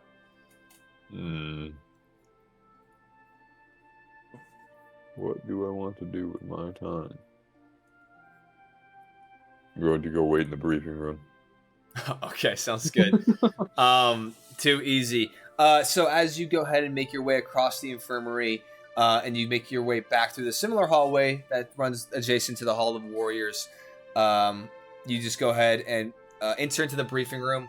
The briefing room is pretty plain when it comes to rooms. There are some maps of various areas and of sorts along the walls. However, the most significant and important thing, which you would know within this space, is the large, heavy, thick glass table that resides in the middle of it, and underneath it is supported by this very large kind of wood. I would say like wooden and metallic kind of box that acts as a housing for the arcane properties within the table, as well as the kind of supports. The box is kind of resting directly underneath the middle of the table, but then there are obviously like supporting legs that kind of shoot up and arch kind of widely and support the entire structure itself. And there are chairs scattered amongst it. There's like a couch that you can just sit in and rest in, or whatever it is, and you can just go ahead and chill. So what would the table do? You would know that the table, what it does is it projects holographic, it basically projects images. Not holographic per se when it comes to technology, but like just it almost acts as like as the spell illusion. Yeah, illusionary magic, where it kind of projects images and allows you to kind of get to the discernment of the operation zone that you guys are going into, as you guys are usually informed relatively well well informed of the areas you're operating in before departing. I will enter the briefing room. Am I able to turn on the table? Or does it automatically activate? No, you can turn it on. Well, do you like is it like voice activated? Do you request? So generally, 1 second. Hey, real quick, thanks, Scotty. Peace out, man. He was hanging with us. Thanks for hanging, brother. No, so it's generally towards like the portion of the actual kind of the box where the housing of the actual arcane equipment is generally where it's accessed and turned on. Usually individual, generally it's the master of reconnaissance that comes down here and has an access key to the access box that will allow you to actually activate the magical properties of the table. So you've seen how it's turned on, but you yourself do not know how to do so or to access it, if that makes sense. Gotcha. Okay, then I'll just enter the briefing room, and I'll stand near the table, stare at it. Just keep in mind, Valdis is gonna just sit through all the other teams' briefs as well as ours. It's at this point. Oh yeah, is there another team briefing right now? There is not another team briefing, and actually, I will say as a collective note for you guys, you would know that Strike Team Jade Fury is out on mission, and at the moment. And Strike Team Ironheart is out in the mission right at the moment. Strike Team Bane is within the actual bunker itself at the moment. But they are actually still kind of on their kind of wind down from a recent mission they had conducted. So, but no, there are no current briefings being held. Usually they don't overlap in the day. Usually there's only 4 strike teams, so there usually isn't a whole lot of. There's not a whole lot of stuff going on necessarily at overlapping times. They usually like to space it out appropriately. But there is a similar clock in this space as well, and you do see that it is like 10:30 in the morning. Which actually, in some way, we could say that. You wouldn't have necessarily known that the briefing was going on because only Tiberius was keen to that information because he was told this morning over his intercom, over his headset, and then he told Tabix and Dallin. But well, that right there would be the only time it's been mentioned that we're going to end the mission. Well, I would say Tiberius, if you wanted to, you could over the communication just tell Brother Valdis that he. I mean, either way, I'll just be in there. Sounds good. So you reach out to him. You're gonna go sit there for fun? Well, what else is he gonna do? No, dude, you already said earlier. Read a book? You're like, he'll be where he normally is. Well, he normally just where sits you in normally the sit in the briefing room all day. Look, I would say. I'm gonna go walk over to. Can I see I'll- him in the middle of the hallway walking to the freaking briefing room? Yeah, make an investigation check for me real quick to see if you can catch him before he goes. Well, because he would have left the Hold mess up. hall, and I was crossing the main hall. Yeah. Make a perception check real quick. Perception. Okay, 1 second. Add that 50-6 to your perception, my guy. The DC is probably pretty low. 4. Yeah, he sees through the mess hall door Oh, that you're leaving the and infirmary. Dice roller. All right, D20. Investigation, you said? Perception. Oh, perception. Perception. That's a 12. 12. Okay. So you do see. Okay, Redcon. Rewind a little bit. You do see Brother Valdis crossing the main hall from the infirmary. Kind of, because you don't really know where to go, so you're kind of just walking around. Because I will say that So as you're kind of walking around, you see him, and you can go interact if you'd like. There you go. We're all caught up. Brother Valdis, how are you doing today? Captain Tiberius. When do we depart? Down below. Soon, friend. At 3 p.m. today, we will be having a briefing for our next operation. With that, go to the place, go to the armory, and acquire your weapons. Affirmative. Make sure your gear's ready to go before we do this briefing. We might have to go fast. I don't know. Something's stirring around here. You feel me? Something always stirs below. Also, please, we have a new kid. Go introduce yourself to him if you get a moment. He's off doing something. Don't go out of your way, but before the briefing, please, just talk to him. Introduce yourself. You could give him some wise words of knowledge as an experienced veteran of this organization. I've spoken to him. We'll speak to him again. Understood. Excellent. And I'll immediately turn and start going to the armory. Sounds good. Great. Tiberius, where are you headed now? Did I ponder my life for the fourth time today? After It's 9 a.m. All right. Well, after that riveting conversation, I'm like, I better go get my own guns. So I head to the armory. So you just follow him. I go to the armory, and you go with him. Yeah. All right. Sounds good. I want to be like a good distance behind him. Okay. Sounds good. No.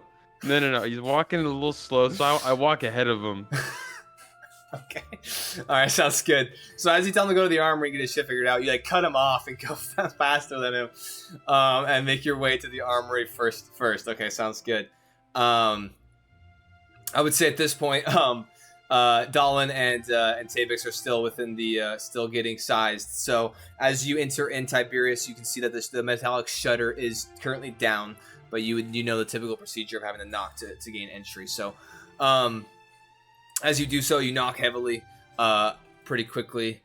You hear a little bit of back and forth, and you can also now at this point hear the loud noises that being emitted from the inside of the actual area itself. I'm gonna switch up the music 1 second.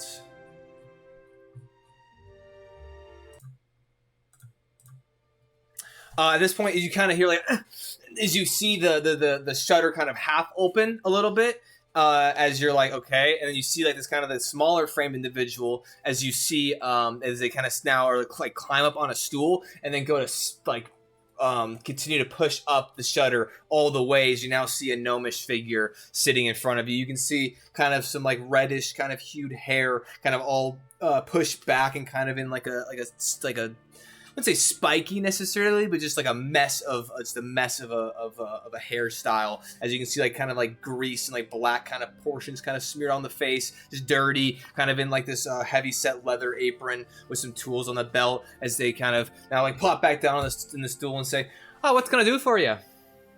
Hey man, I need my kit. Oh yes, and what's the name with your kit there, Captain? I want to say. Oh, you're Captain Tiberius of, no, yes, I know exactly who you are. Let me go ahead and get your stuff figured out. Is there anything, aside from getting your things over to the deployment zone that I can get for you? Did my new kid come? His name is Tabix. I am not entirely sure necessarily. Tabix. Actually, Tabix. Yes, I want to say that, the doc might have been actually working with them. Okay. And as That's fine. That's, hey, kid. That's fine. As they kind of are going to point, and you're, alrighty. Is there anything else I can help you with? No, I'm just, my team's gonna head out. So if none of them get kitted, none of them get their stuff, let me know. They need to have it ready.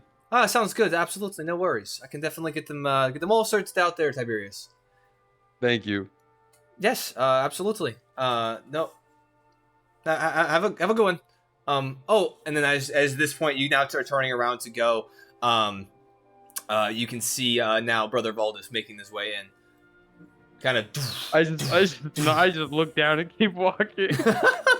Okay. All right. You see no notion that he cares. That's how I like it. Okay. So as Or that he notices, there's zero awkward energy. Sounds good. Can I go to the hold on.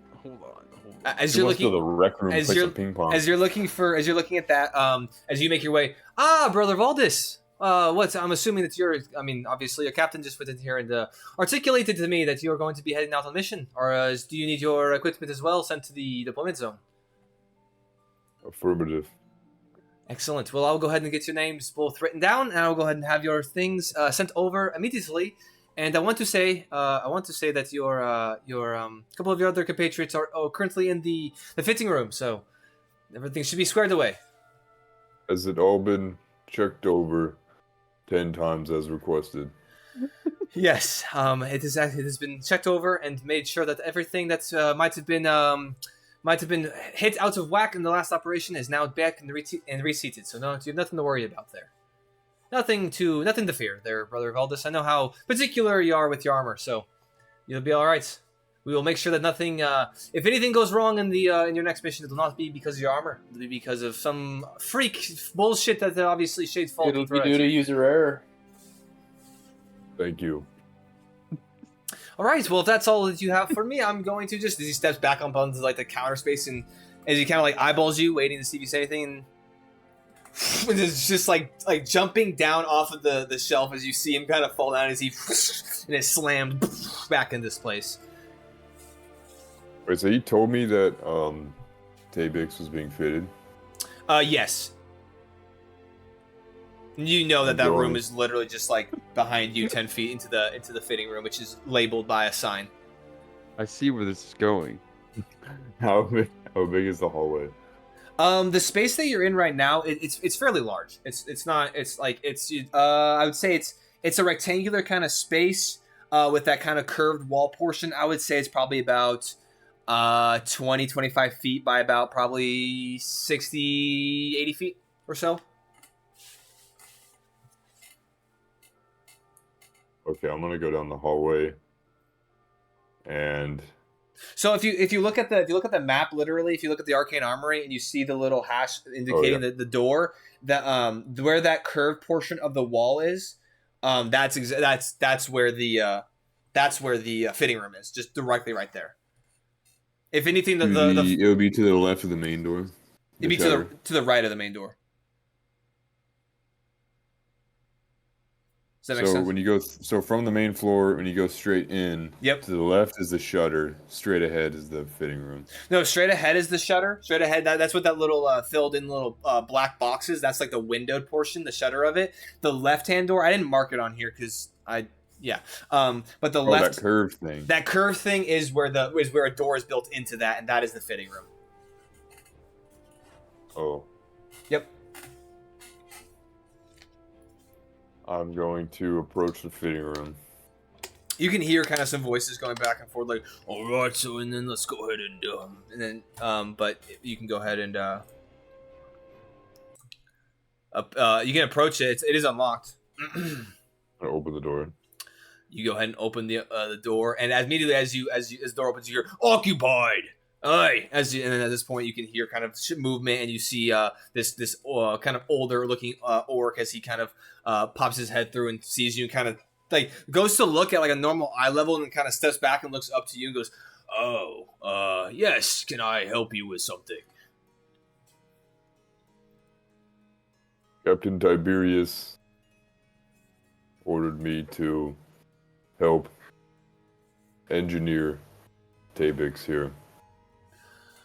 Well, yeah, I'm glad to see that there are many individuals who are willing to help such a new member of the organization. However, it is quite cramped in here as is, so I would kindly ask that you wait outside while we finish up here. We're just another handful of minutes, if you don't mind.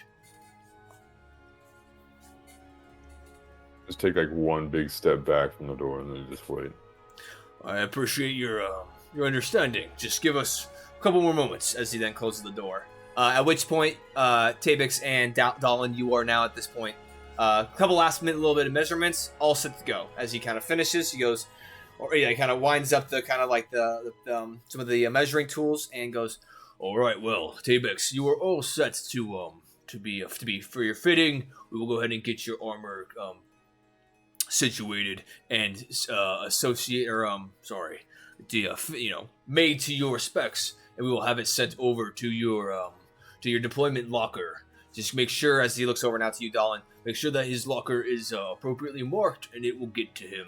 Oh, and everything else as well that you have requested. But Excellent. Thank you. and then he kind of opens the door, just gesturing for you both to exit. I use it. All right, you now both see Brother, and you heard Brother Valdis's voice earlier, but you now see him. I love all this. Brother Valdis, you see him just standing there, just posted. Brother Valdis, would you like to help show Tabix a little bit of the ropes? We're gonna go test on his gear. They're testing a line in here. Is it like a shooting range or no? So there isn't one currently, but there is one being there is plans to get one manufactured and built. And for specking out, or sorry, it's not for specking out, for his equipment, it's not going to be ready at the moment. So you need to wait a little bit still. Like he was fitted for his armor. They're going to find his weapon. They're going to find anything else that he requested on his in-processing sheet. And then, but as for right now, you can go make sure that he has a deployment locker if you'd like. I guess that's what. Yes, that's the next step is just make sure you got. Bro, it's a tutorial in a video game. Y'all are just checking off the boxes, man. Yep. Escort the new guy. Get the things figured out. All right, let's go bust into your locker. Yeah, I'll walk that way. I follow. Also, Tiberius. Sounds good. Tiberius, you would know that you would need to stop by the infirmary to grab your team's medical bag for operation as well. Medical bag. Yeah, it's your team's kind of they give you a medical bag and then you can disseminate the that's like a medical bundle, I should say, and you guys can disseminate the things inside. I don't know where Tiberius is though. Probably playing Roblox. I was going to operations. Playing Among Us in real life. You would know that you would, first of all, you would know that you need to go to the infirmary, or someone needs to go to the infirmary to grab the medical bundle that your team requires for mission. Also, operations is generally off limits to normies, but you being a captain now have access and privilege to go up there if needs be. So generally, unless you're invited, typically it's not ideal to go up there, but you are more than welcome. That's just something that you would know. You are more than welcome to go up there if needs be. Well, I'm going to strike team Bane's fucking place. Okay. I want to go find the captain if he's around the town. Okay. Sounds good. They're in there. Yeah, okay. All right. So, do you want to disseminate that the infirmary needs to be gathered?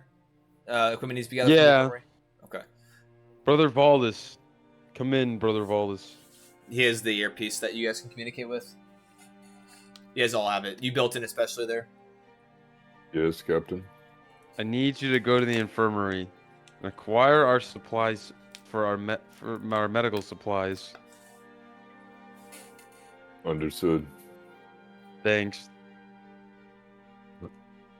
Me hanging up the phone. Okay, so as you all were exiting the armory, you can make a quick stop over to the infirmary. As you do, Brother Valdis, the same elven woman that helped you this morning, just like not even an hour ago. As you approach it, and she walks over to you, seeing you, and goes, "Oh yes, do you need something else there?" Captain, Tiberius requests the medical bag for our mission. Oh yes, absolutely. Perfect. Yeah, we'll go ahead and get one put together, and we'll have it sent over to Captain Tiberius's locker in the deployment zone. Thank you for the heads up, and this should be there before the end of the day. Is there anything else I can get for you? No, thank you, Chaveris. Absolutely, yes, no worries. She kind of nods, and yes, you make your way back out as Tabix. And Tabix, if you want to, I feel like you being a little bit newer, you probably, if you want to kind of poke your head in to the infirmary, Dallin, you guys can just kind of, not necessarily interrupting anything, but you guys kind of poke your head in just to get visual of the space. As a lot of things were closed when you first came in, Tabix, last night. But other than that, as you continue now, all making your way to the deployment zone, which you would all know that is going, you have to traverse through the large arched portion of the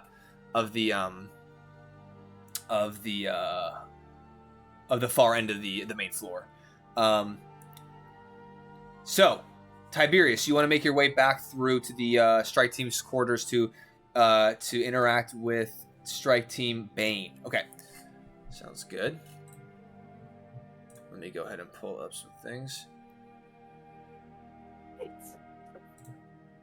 One second. We're gonna get a break. Yeah. Just a little bit longer, and then we'll get a break for sure. Z's my boy. Cool. Okay, so as you make your way over to back into the quarters, you do know that there's currently on kind of downtime from a recent mission. However, as you are making your way through the halls to kind of to get into the actual quarters again, you can see that the rec room actually doors, or one of the sets of doors are open. And as you kind of poke your head in, you do see a familiar face of the kind of a tall human male. You can see that he has heavy kind of scarring off to one side of his kind of scalp region that prohibits any sort of kind of hair from being grown back on there, as it kind of creates these bald patches. You can see he has black hair kind of pushed off to one side. The portion in which that he has the scarring and kind of damage, you can see that he shaves that completely bald. Not like there's not even hair around the I mean, there's hair growing back in, but he keeps it close cut so that it's not just this weird misshapen kind of mess. You can see he's kind of taller. He's wearing just kind of like a plain white shirt. You can see he's wearing some kind of khaki pants, and he's currently lined up on a billiards table, kind of sitting there, shooting the ball, shooting the rod, whatever you want to call it. Kind of set up, and you can see that one of his other strike team members is in there as well. You can see that it is a female elven woman, kind of with a little bit shorter, kind of dirty blonde hair, kind of done up in just kind of like a kind of top ponytail, as he's talking. And you know this individual as Carr. Brother Carr. Hold on one second. So as you go and call out, you can see he goes to shoot. As you say that, there's still a moment. He shoots it. You can see the ball kind of hit a couple of the other ones and kind of start to move, and you can see the elven woman kind of like, okay, yeah, all right. And kind of like gives like a all right kind of facial expression. But then he looks up and looks over to you and goes, Captain Tiberius, what's up? How are you, Captain? All right. Just kind of getting some much needed. It kind of like stretches a little bit, much needed rest and relaxation before we obviously go back into hell and into the nightmare. But can't say I'm doing. How was the too last bad. mission? Last mission was all right. It's close calls, as there always are in the missions. But I would say it went relatively smoothly, considering, how they always, it's not a turn of a coin. Missions can always get shitty. So. Our luck holds. We have another one coming up here today. I was wondering if you had heard anything on the comms about this new one coming up. I'm curious. Let me see. I'm trying to think. He's gonna roll a history check. Let's see what he would know.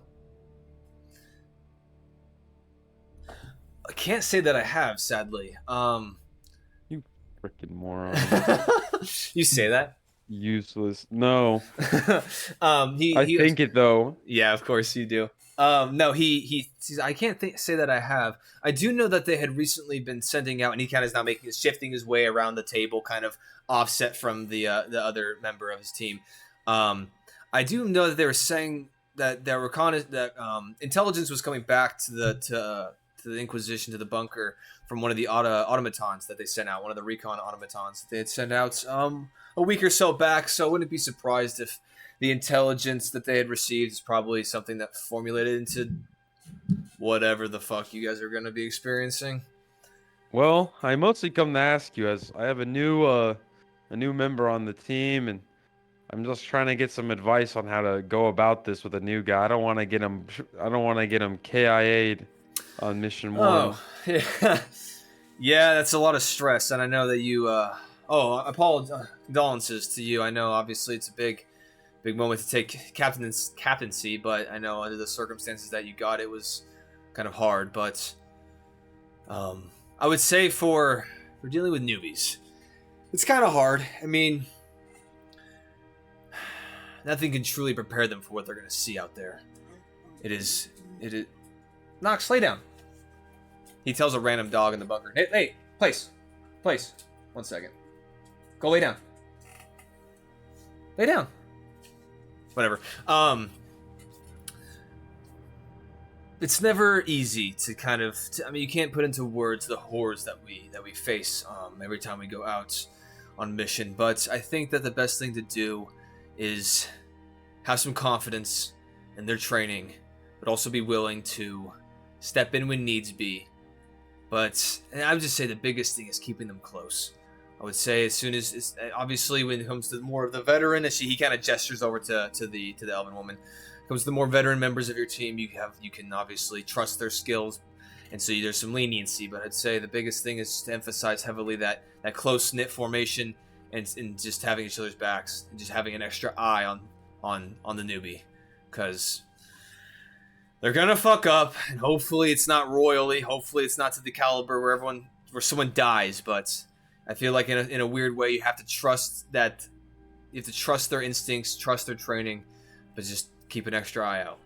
As at this point, he kind of sets up to shoot his next turn.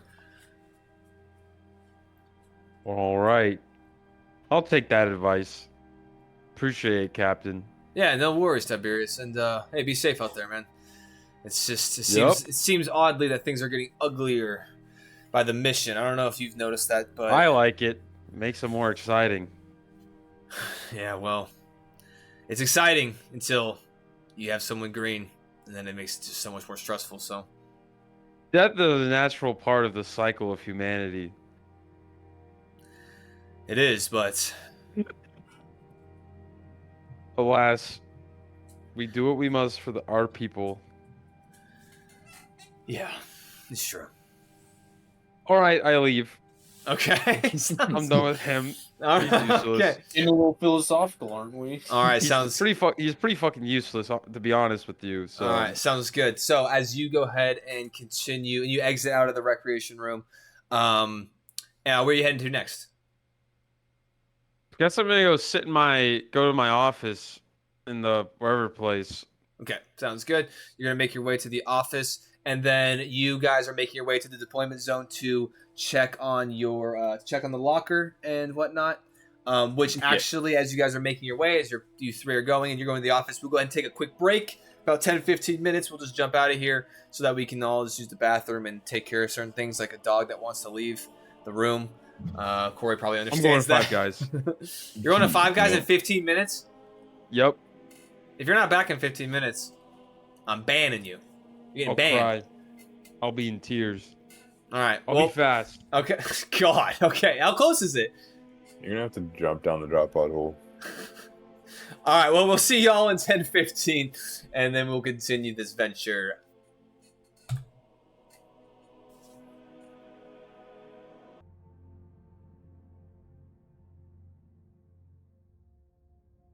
All right. Now, after our brief intermission, our brief little break ski, all the strike team members are fueled and ready to use their brains and get things underway. I really hope that my stupid camera didn't blur again. It did. All right. Well, 1 second. Let me go ahead and hit it with one of these. It was fun to me. Nice. I use two different cameras for the for you guys in the stream, but I've found a cool little hack where if I just deactivate it and reactivate it, usually will will just fix itself. So We'll just re. cool. Also, I like how you got accustomed to playing in a dark room, and now you just keep playing in a dark room. He said the Red Mire taught me well. All right, so as we continued from where we left off, as Tabix, Brother Valdis, and Dallin as you guys are all making your way across the main floor from the infirmary after requesting for the medical bundle to be sent over. You guys are making your way to the massive archway that bisects this space and continues into a further room beyond. As you guys are walking, I will say, as you guys are walking, you do see now at this point, it's probably been about like an hour or so, hour and a half, maybe starting to push like probably 11 or so o'clock. Well, I guess 2 hours since you guys been up, so probably pushing a little bit like 11 or so o'clock. You, as you guys are walking, you guys are kind of cutting towards the middle of the room to then kind of head straight to where this arch area is. But you do see off the left-hand side, which Dahlin and Brother Valdis, you would know as you guys kind of point out to Tabix, there is this large kind of hallway that jets into this kind of these closed double doors, these closed metallic double doors. You do see in this hallway are 2 heavily armored guards of some sort of the Inquisition. But you would all know, well, you two would know that this is the shipment elevator, and this is where the goods and equipment would be sent down from the surface level that are ordered and that are utilized to continue to make sure all the facilities within this bunker continue to operate as required. So, but you do see some guards just chilling out in that hallway as it connects to that where the actual elevator is. If you want to speak to that at all. No. We're just heading over. So as you guys make your way, you can see now as it starts to come into light, you can see into the room of the archway as you guys are making your way to the deployment zone. As you guys pass underneath the archway, you can feel this kind of almost like shimmer of arcane energy pass over you guys. And as you guys pass through Tabix, you would be kind of unfamiliar with this, but the other two of you are familiar with this is like an arcane field that like I would say, for lack of a better term, like hardens and solidifies upon drop pod re-entry to ensure that if things were to go to a miss, or something were to happen, or something was brought back, or something crazy shit were to go down, the archway could be then locked off, and a warp to be created so that nothing could further enter into the space. But as you step through and now enter into the deployment zone, you can see in the middle of this large room, you can see this recessed kind of circular portion of it as it goes down about 4 or 5 kind of large steps into the middle of this chamber. You can see what you guys would know. And I'm assuming as I'm explaining, you guys are explaining it to Tabix as well. You guys are kind of giving him context and explanation for things. Unless you would like to do that in your own words, I will just assume you guys are kind of giving him the tour. You see the shift plate, and the shift plate is this large arcane metallic plate that you would the two of you would know where the drop pods are placed on. And when they're placed on, you guys will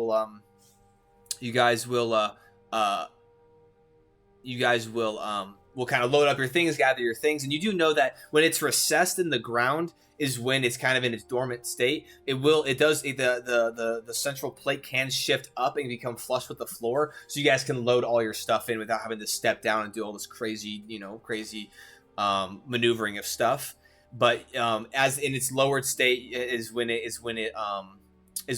remains dormant, and it's also when it activates and then sends your drop pod to Shadefall to begin your operations. So there is that's the shift plate, and then you guys know that if you're looking at your little guide. Oh, actually, hold on, I don't have the guide up for the stream. There we go. You guys see your little guide as well, kind of where the words zone is, kind of on that back little kind of curved wall, is where your lockers would be. And there's actually a set. There's actually an individual large. It's like a walk-in locker. It's like a walk-in metallic locker. It's probably about 12 to 12 feet tall. Probably goes in about another 10 to 12 feet. And this is where you guys kind of have a little private space where all of your armor is hung up and assembled. Your gear is all put together, where you guys go and you guys can actually don all of your equipment and then board the drop pod and depart. So, as you guys are looking, everyone make all three of you guys make perception checks for me to see if you can find the locker with Tabix's name.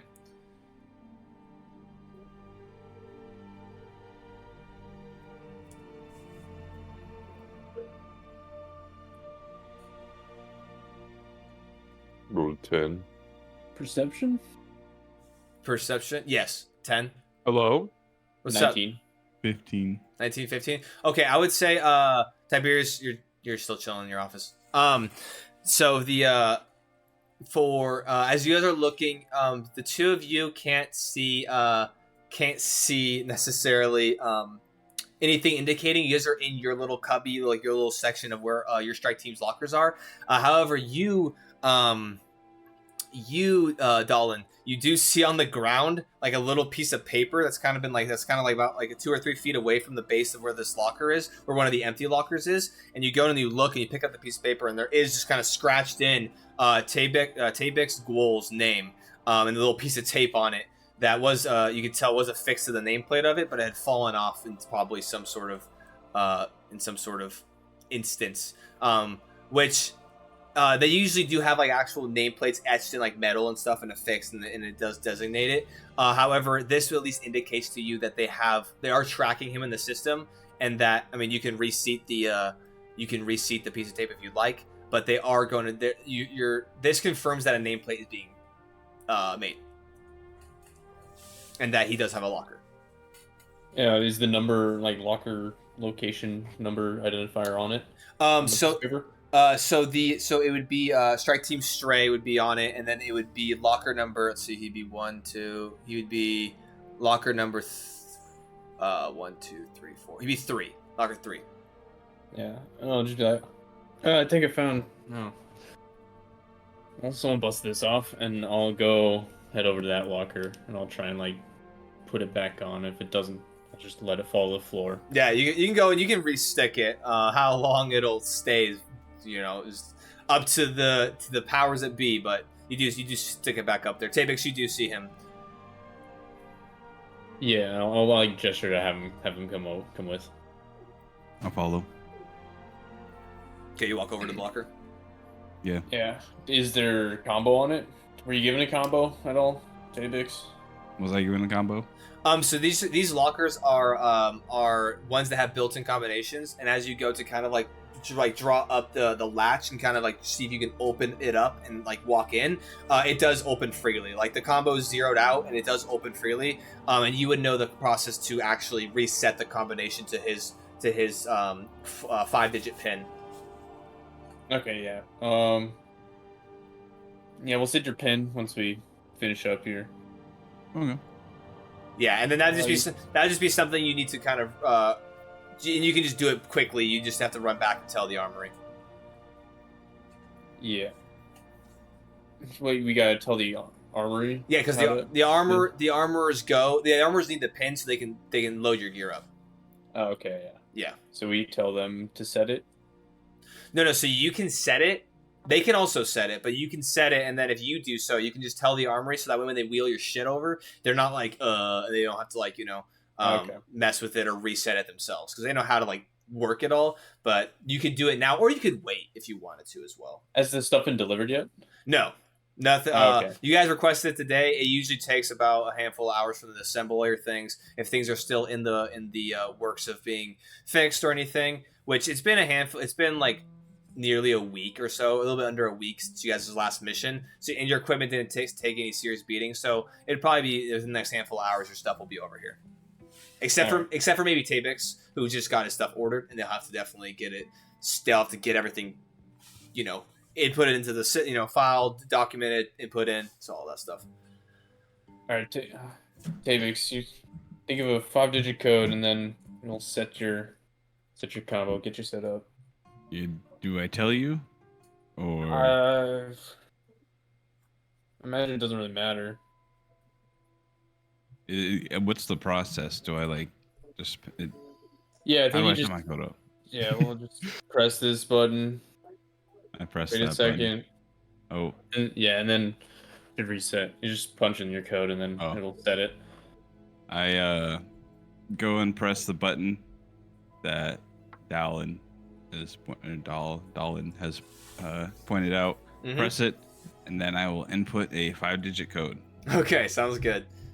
As you do so, and then you hit the button again, and as you hit the button that's kind of protruded out, as you hit it again and set it in, and it kind of gets everything figured out, then the button recesses into the actual metal of the locker, so that it no longer can be tampered with. 1 sec. I want to get that written down for yourself somewhere. I know I'm terrible at remembering my combo. And then we gotta go tell the damn armory so they can get in. That makes sense. I figured. I guess they deliver. All right. Yeah. So as you guys do that, both of you, Rotavius, go and make a perception check for me. 13. 13. Okay, so as you set your locker combination, you go ahead and start kind of take a look around the room, and you do see that there are kind of to the left-hand side of these lockers as you follow the kind of natural curve of this wall as it goes and connects with the back wall. You can see there are a set of stairs on this kind of closer side to you, and then on the opposite side of kind of where the curved walls kind of meet the back wall, you can see 2 sets of stairs leading up to a balcony, and there's a set of doors up at the top of the balcony. Your tour guides here will inform you that that's where the operations room is on the 2nd floor, kind of up there at the top of the balcony, where a lot of the administrative things are done to coordinate missions and get things figured out with operations within the actual organization. Additionally, you do see across the way. You can kind of hear some like loud kind of back and forth and whatnot. You do see this large open. You can see that they're slightly protruding on the left and right side of this wall. These kind of large, massive, kind of wheeled away doors, almost like barn doors made out of metal that have been kind of separated to a certain degree into the wall space. And you can see this large gap that's probably about 100 to 150, maybe so, feet across as it leads deeper in.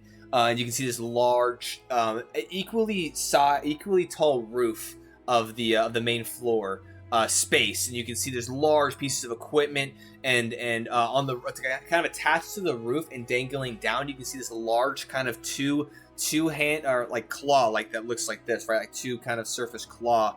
That's hanging right above the shift plate, and you, Dallin and Valdis would know that is the actual like kind of arm that transports the drop pods to and from the shift plate into the drop pod maintenance and repair section, which is what you're kind of looking into past those large doors. You can see a lot of just different pieces of workstations, equipment, people moving around and about.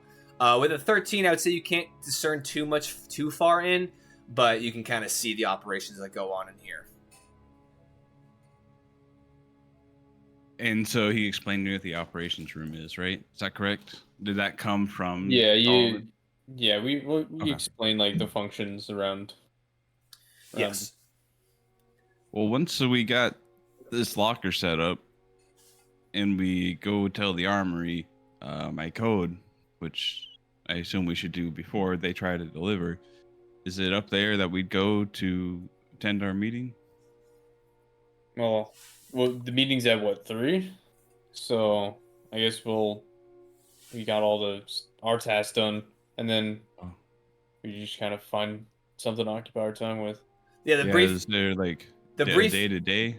Oh, sorry. 1 second. Just real quick. The briefing room is where the meeting will be held, and that is in the actual quarters of the strike team area, which you'll see on the little map. It's the rectangular like room that breaks up that flooring. Yeah, that's what I'll say. The meeting will be in the briefing room. Oh, Yeah. Okay. All right. Is there something we usually do when we're not striking? Do we just? Well, there's the recreational room where you can go. No, there's some fun things to do there. I don't need to like. Nothing's required. Just kind of survive. No, I mean, unless some paperwork's fucked up, I think you're cruising until we need to dish out a version. I can handle that. We'll see how your tune changes, and we'll walk back to the armory. Okay, sounds good. You guys easily make your way back to the armory. You guys can, without issue, turn in your locker combination, and unless there's anything further you guys would like to do there, you can I would say after kind of walking around, explaining everything, it's probably about noon or so now that you guys are at. So you have a Before couple. Go ahead. Before they did that, I'll break off and return to my quarters. Okay, sounds good. You go ahead and do that as you guys make your way over to the armory. Yeah, it's about probably noon or so at this time. Tiberius, as they are doing all this stuff, what are you doing in your office? You make your way. The Stray office, the Team Stray office, is the leftmost office of the four ones that are in a row. As you go ahead and use your designated key to unlock that space, and you make your way in. It's a fairly cramped. It's not cramped, but it's not the largest area, of course. You have a kind of like a single desk. You have a couple of like cabinets that you can file things away, and you have some chairs that you can use to kind of hold any individualized meetings or whatnot. But it's not super crazy by any means.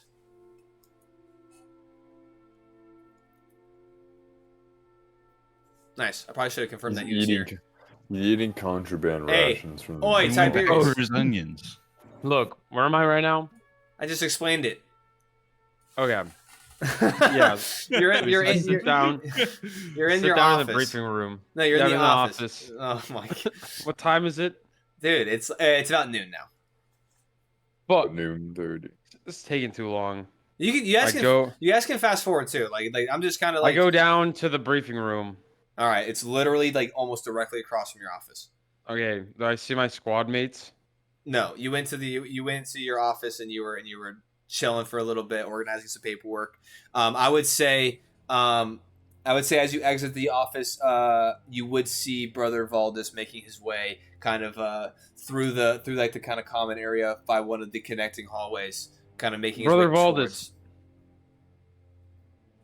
What is it, Captain Tiberius? What are you doing right now? Returning to my quarters. Go to the briefing room, Understood. please. You probably caught me like right after I passed by the briefing room, so I'll immediately turn around and go to the briefing room. Yeah, pretty much. Yeah. Okay. He's thinking his And way. then can I roll perception or investigation on where the other? You have communications. You literally have. Okay, I pull up my comm thing. I go Tablix, Tablix. Tabix. I don't know. Wait, Sir, Tabix. We'll give you a couple more tries. Tablix. Tabby, unless you're actually messing up on purpose, then I won't. Then let it ride. Tabix and Dallin. And I go, What is it, Captain? meet in the briefing room now. We're gonna get this meeting underway. All right, yeah, we're just finalizing Tavix's locker combo. All right, come as soon as you can. Then I call the freak who told me about this happening. What was it? Who was he? He was one of the operations individuals. You can like ring out. You can like send a. I want to. You can call him up. Ping to operations. Yeah. You send out. You do the little code command thing you have to do to kind of ping out to the operations hub, and you kind of call out, and then after a second, you hear, yes, Captain Tiberius. Sir, I request that we hold our briefing immediately. Okay. Yeah, absolutely. Let me go ahead and get the Master of Reconnaissance on. Let me reach out to her, and I will reach back out to you to ensure that is all fine in order. Excellent. We'll be in the brief. My team was ready in the briefing room. Yes, Captain. I will be reach back out shortly. Excellent. Copy out. All right. Bye. Okay. I you, go to the bye. briefing room. Love you. Bye.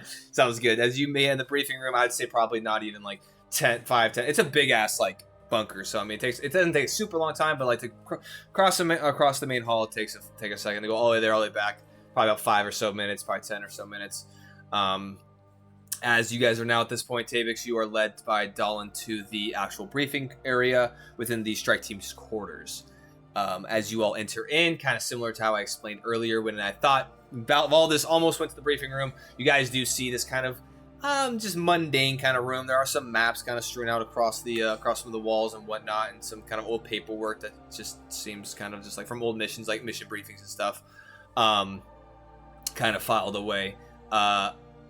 Or left kind of out a little bit. unimportant documents, I should specify, because the Inquisition is good about keeping all this shit, but it's more like handouts or something like that people were just like, fucking whatever. But you do see the large kind of thick glass table that is used for kind of this illusionary kind of projection of images and stuff to assist you guys with your understanding of missions. And as you guys all file in, you're now just waiting for a return to you, Tiberius. If you guys would like to say anything, chat with it about anything, discuss. No. Okay. I'm silent. Okay. Anyone else? Sure. Yeah, I think we're just waiting. Very lively group.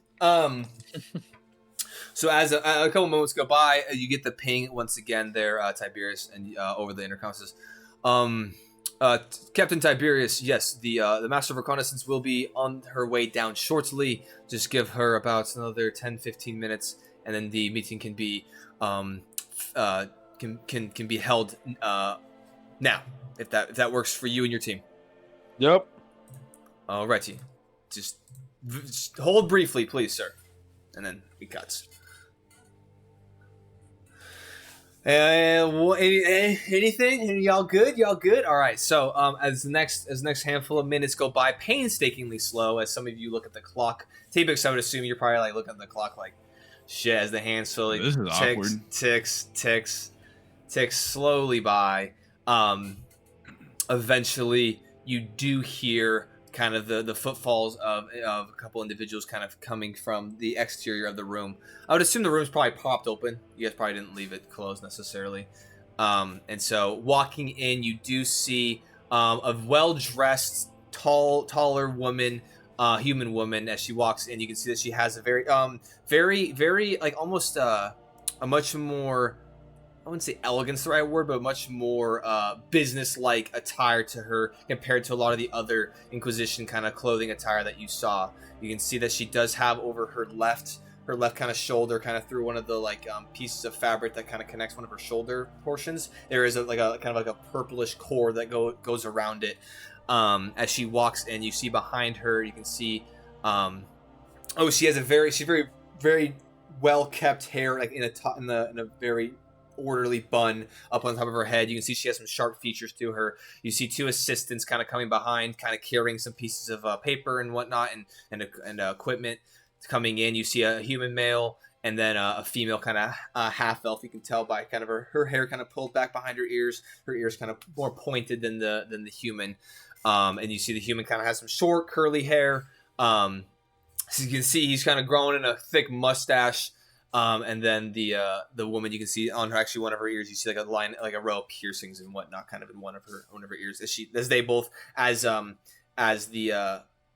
As the leader figure kind of starts to make her way and going around her destination to be at the end of the table across from all of you, as you guys kind of sat amongst the space.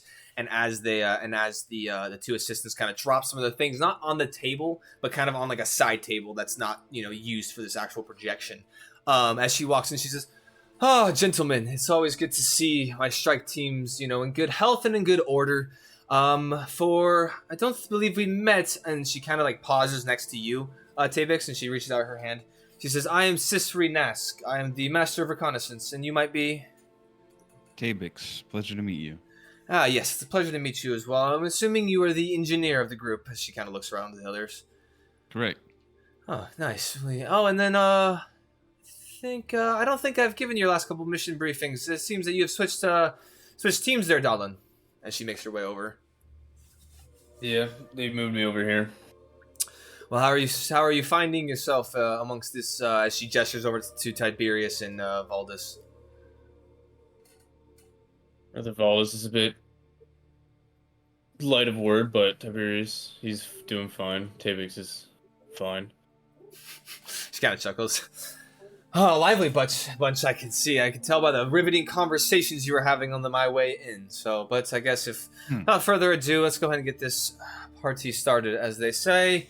And she kind of pulls out like a kind of a thin, small key. She does go over to the portion where she can access and He kind doesn't of turn. say anything to Valdis. He just like walks past that man, the nicest guy on our team. She said she greeted everybody. She said welcome. She said like hello, gentlemen. She said everybody. but then specifically kind of pointed out the two new. Oh, I see how. No, I see how it is. Hey, how about you let the conversation pan out, or say something? You want to say something in character? No, All right then. I'm dead silent, looking straight at the ground. All right. Bro. As she turns on, you can kind of hear the humming and the kind of the thrumming of the arcane energy of the table kind of come to life, and you can almost see the table now like kind of almost has this kind of bluish green sheen to it as she kind of steps up, recloses the hatch, and goes, "Oh, Captain Tiberius," as she looks directly at you. "Talkative as always, I see." Yeah. Okay. Let's go ahead and get this underway. I will not waste any more of your time, and then you will not have to waste any more of mine. So, Varvrin, can I see that she can the human male hands over some documents. So she kind of sets them on the table. She kind of reads it over. Let me see here real quick. So it looks like your area of operation for this upcoming mission will be within an area we designated as the Festering Woods. As she looks out to all of you. One of our reconnaissance automatons, LZR, we labeled them. It was doing reconnaissance in this area and had discovered that there was some sort of ancient, destroyed ruins of some sort, some building that was in the midst of these woods. We tasked our automaton to go into the catacombs below, the basement, the downward kind of interior of the space, and they, upon some reconnaissance, we could not necessarily glean the most information of the surroundings in which it was traversing. However, it did report back that there was some sort of artifact or relic within the catacombs itself. Something, it was reported something triangular, pyramid in structure of some sorts, just teeming with eldritch arcane energy, a very, very odd shaped artifact, something that we have not necessarily heard of before. Hello? Is someone... What is that noise? What? Sounds like there's a fan or something. Brother Valis' machine's acting up. Okay. Machine spirit. But anyway, so... The mission we're tasking you with for Strike Team Stray. Unfortunately, Tiberius, I do have to apologize on behalf of the operations, and as the Master of Reconnaissance, it is unfortunate that we are sending you out with one man short, but I have faith that you, in your newly appointed position and your track record, I would hope that you're able to make good use of your compatriots here, your team members, and that you'll have no issues in retrieving this artifact for the Inquisition. Am I wrong in putting my faith in this stance? I don't have a choice. You do have a choice in some regard, but it would be it'd be very difficult for you to actually get things overturned. As we all know, things go forward in the Inquisition, very rarely left or right or back. So you are right in some capacity. The Festering Woods. Yeah, it's fine. So The Festering Woods. The Festering Woods are interesting in nature. They are comprised of what appears to be, I wouldn't say sentient trees, but they're these trees that have some sort of viscous. How did you put we'll it? need a flamethrower. Yeah. Did you actually say that? Yes. Well, if the appropriate accommodations could be made, depending on what our armory has in stock, but I do not necessarily think that we have anything at the moment that is in that realm. But you could always check with the armory prior to departure.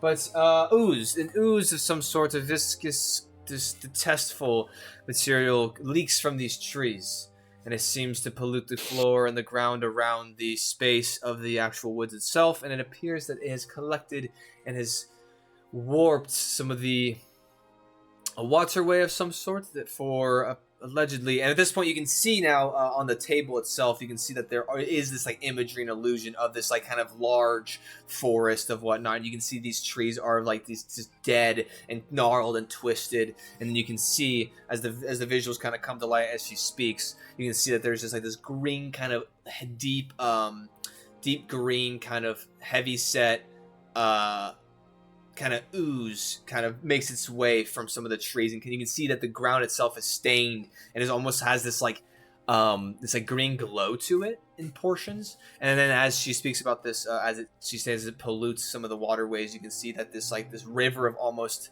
like green kind of glowing fluid is making its way kind of through the landscape. It appears that something is polluting the waterway, and it's making it highly acidic in some nature, as we are being told by reports. It is all very strange. We have not necessarily operated in this area before, so I just utmost caution in regards to you traversing it. Hopefully, as she gestures over to Tavix, your engineer can get your trajectory on entry as close as possible to the actual entry point of the ruins and the catacombs. And once in there, you will just have to do your best in navigating. It's odd. We have lost contact with LZR. We're assuming we've lost communication, I should say. We have not necessarily lost contact. We do still have some sort of signal that's being transmitted back, but it is not. We're not getting any reception. So we're assuming that they are in some way there, but just in some different state of being. So perhaps if you can find them, maybe you can, and she gestures once again at Tabix, maybe if you can get them back online, then that'll make your location of this artifact much easier. What does that even mean? State. Some kind of different state.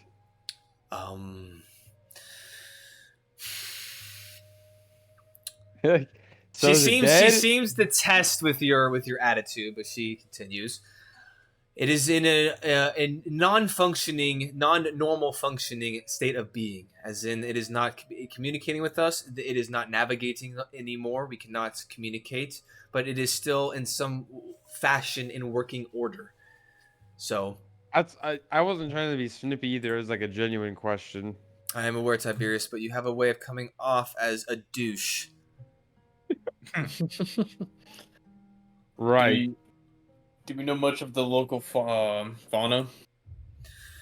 No, we don't. Sadly, I mean, upon LZR's reconnaissance and movements throughout the woods from where they were placed within the environment, it did not seem that anything wanted to directly interact with them. But we all know with Shadefall and its endless surprises that like to be thrown our way, just be highly cognizant. It appeared that in some ways that the trees, or at least some of them, were sentient in some regard, or at least were alive, even though they looked very dead and were very, how do you say, altered. Right. When do we drop? You'll be dropping tomorrow morning at 0:00 at 0600. You will be making your way. 05 you'll be, or no, I apologize. A lot going on. 06 you'll make your way to the deployment zone, and at 07 we should have you all set up, ready to depart. Hopefully, we are estimating that Jade Fury will be back at some point later this evening, and that will obviously will free up the slot for you to deploy. I will obviously have somebody in communication with you, Tiberius, to ensure that nothing changes on that timeline. Alrighty. Is there any sort of information that your group would like to relinquish to me in regards to maybe that timeline not being acceptable, or if there's anything additional? You mentioned something of a flamethrower, but that is something you'll have to talk to the armaments team about. I am not dealing with things of that nature. I mean, yeah, I'm fine. All right. Is the ooze caustic to us, or is it? It appears to be so. LZR did not necessarily directly interact with it, but it did emit a very strange aura of it, and it did seem to some way affect the landscape about it. We do know for a fact that the altered waterway that is of acidic in temperament is going to be destructive. So I would avoid at all costs taking a plunge into such waters, or whatever you would like to call it now. I would assume it's no longer water, and if it is a far resemblance of it now. Okay. You seem to be really emphasizing these trees. Yes, it is odd because I mean Shadefall is very desolate. I've not come across anybody who's found trees of the nature in which they are alive or at least flourishing. However, these trees are unique in the sense that they are excreting something we have not seen before. And so I am just heavily cautioning your team to be cognizant. Is there a need to take samples? Anything additional you'd like to bring back will obviously increase the stipend you get at the end of the operation, and that is actually a very good note. Thank you, Dallin. That is actually something that I will run by the higher echelons of the operations, or at least with my compatriots, and see if that is something the research team would like further investigation. However, we also do enjoy to mitigate risk for our teams, so we will get back to you and we will disseminate information as we know. We'll bring a sample back. Valdis, make sure we have containers for this ooze. Yes. Understood. Darlin too. I guess no. We could probably just attach them to all this. Maul's like a pack mule. Captain, is there anything you'd like me to I do? call him Packy. I feel like it's a bit derogatory. Is Go there ahead. anything you'd like me to do, Captain? I want you to observe. This place sucks. Everything's trying to kill you. You need to just observe and focus on learning, genuinely. As your first time going down into the depths, it's gonna be an interesting sight to see. Don't get overwhelmed. I will take care of the mission bits. Just follow us and listen. Okay, I think I can do that, Captain. Thank you. Yeah. Stick with me. Stick by my side, and Will do. we'll make sure you get the proper experience to. Captain Contribute. Tiberius, have you properly bestowed the knowledge upon your engineer of his roles within the actual team itself and what he should be doing besides learning along operation? I mean, you should know from training, right? Training yes, and and I think Tiberius, you did lay it out quite well earlier. Yes, exactly. make a deception check. Make a deception check. Am I making it? No. Actually, no. I would say Tavix is making it. 13. 13. I'll roll insight for her.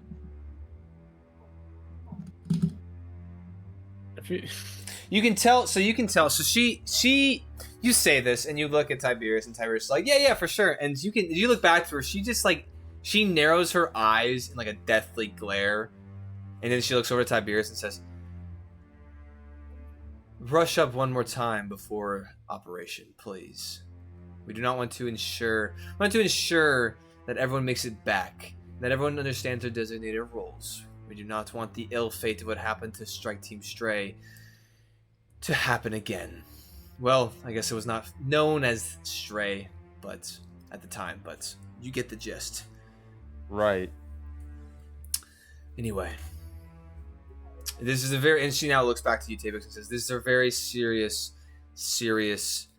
matters that you and your team, your fellow teammates, will be embarking upon. You obviously show some sort of inclination into in intellect and intelligence and in grasping of arcane armaments and how they function, or else you would not be sitting here in front of me today. So I just implore you to take the bits of schooling and the things you learned from there and apply it into operation. But there are many things that operation has that goes against the textbook. And so that is why I heavily emphasize," and she looks to everybody in the group, "heavily emphasize to all of you to ensure that you are picking up the slack of your various teammates, whether veteran," as she looks over to Brother Valdis, "veteran, seasoned," as she gestures over to Tiberius, and Tiberius, and then as well over to you, Dallin. "These individuals have survived countless missions on multiple teams." She continues kind of holding the hand out to Dallin. "So, in your off time, and I would say your time between now and Operation Jump, I would learn as much as you can. mainly about what your role is within the group. And if I need to sit here and take 5 minutes out of my precious day to explain these things because your captain is inadequate to do so, please enlighten me now. I think you might need to do that. Captain. It's fine. I will take. It's been taken care of. She's not smiling, just so you know. She's not smiling. I'm not smiling either. And he will be ready. Trust me. If I've lived long enough to survive this thing, I can tell him how to live as just as long. You don't need another death under your belt, Tiberius. I have 0 under my belt, Dolan, as I was not the captain before this. I will watch over Engineer Tabix. That fucking peasant captain before got everyone killed. And she kind of holds her hand up. Let us not speak ill of the dead. Let us just learn and go forward, moving on. Aldous, when you do say that, he does turn his head and looks at you. Now, if there's no other questions or anything required of me, I will go ahead and bid this briefing adjourned, unless she just lets it linger, the word linger. Anything for the betterment of the group, as she gestures to her assistants? Okay. I will leave this, go ahead. What,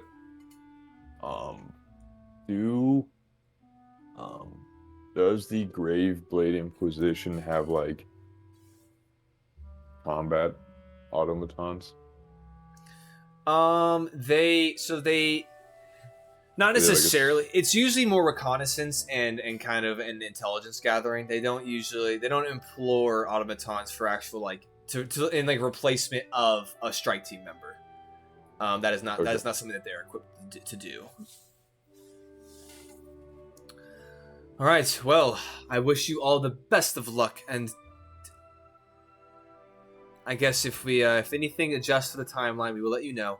I will leave the mission details as she kind of slides the paper that she was kind of referring to back and forth. She slides it forward. I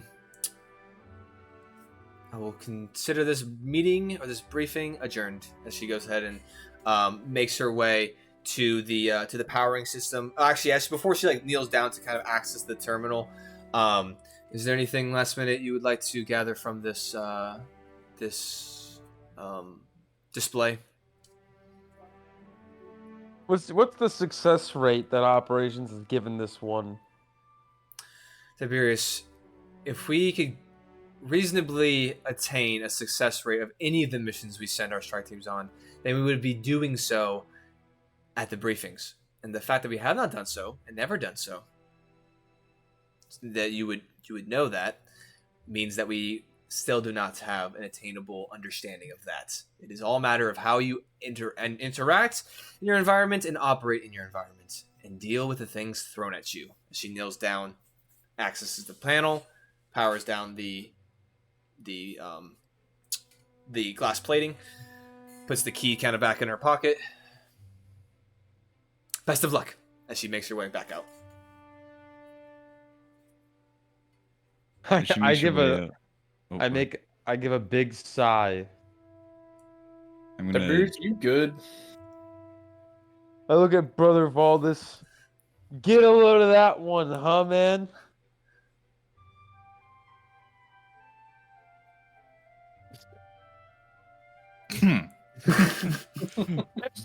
Anyway, all right. So I stand up and then I go to the front of the room and go, "Listen, team.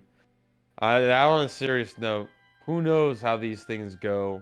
Operations usually gives us a good idea, and it sounds like these trees are making them spooked out because she's right. It's a very desolate place, and there's usually no trees, so this is a sketchy one. Tavix, listen. On a serious note, you're the engineer. You're going to be helping us navigate through. You're going to help us solve problems and getting to point A to point B. And you'll be dealing with a lot of technical aspects of our team. Brother Valdis is a heavy hitter, and he'll protect us, and seriously protect us in every situation. And Dolan is a capable and reliable operator who you can heavily rely on to gain knowledge from. Feel free to ask questions for me as well. But listen, it's gonna be fucking tough. Who knows? I know they have secret success rates back there in that operations room. I know they do. Who knows what this is? But the trees are weird. Who knows what this stupid ass automatron is? He doesn't matter. Just stay close to the team. 2 deaths is horrible last time, and the fact that they can't replace a 5th tells us there's a serious manpower issue here in the Inquisition. So look, we gotta stay really close, stay tucked, and communicate well, as we cannot die. I don't want to see anyone here die. I don't want to see it, and it just, yeah. So there you go. Just to clarify on these strikes, do we just consider everything hostile, or? Look, I think the people who work here kind of suck. I think they're sometimes worse than the things down there. So listen, I would say everything should have a side of you should have an air of caution on anything you interact with down there. But I wouldn't say everything is hostile. As look, we have to have it. We're just striking in and out. There's only that much intelligence you can get from not even being there. So if we have to work with any locals or natives in the area, we can. I allow it. Some other teams might not. People have preferences. Some are genocidal. Us, on the other hand, you know what? If something's not going to cause us harm, I don't want to, exterminate it off the face of the map. So, we might need information. If there's a local there that can provide it for us, I'll take it. I see. And However, what? if you are unsure of something, blow it away. I do not care about, civilian casualties, I do not care about either. Yeah, we're not even having a veil of. What? Not even having a veil, like we're Look, not gonna just. Alright. look, I'm not saying shoot everything on sight. I'm just saying, I don't we should be cautious about everything. think anything intelligent lives there. Does So Maybe. you guys would know there is local, and there are what's the word? There are local peoples and intelligence of similar to humanoids, right? Like there are dark elves who live there, and there are entities that do occupy this space. There is life. Yeah, there is life that isn't just feral freaks of the underrealm and the far off stretches, right? So there is so Tiberius is 100% correct. There have been instances where you'll interact with locals who maybe speak the same language, or maybe you can have an interpretation or something like that. You can definitely there's instances of that, and it's not just all just shitter. Like the narrator saying, "Don't shoot everything on sight, boys." But execute civilians. Got it. Look, if the civilian is suspicious, you can shoot him. Look, but don't just do it on sight. At least give him a second to react. I don't think anything that calls Shadefall's home is gonna want to live here. I don't think we're gonna have to worry about any sort of civilized peoples. We're not gonna take anyone back. I'm not saying we take him. I'm just saying if we go to some locals and we need to go somewhere and we need information on where to go, I'm gonna ask them, and I'm not gonna kill them on the site.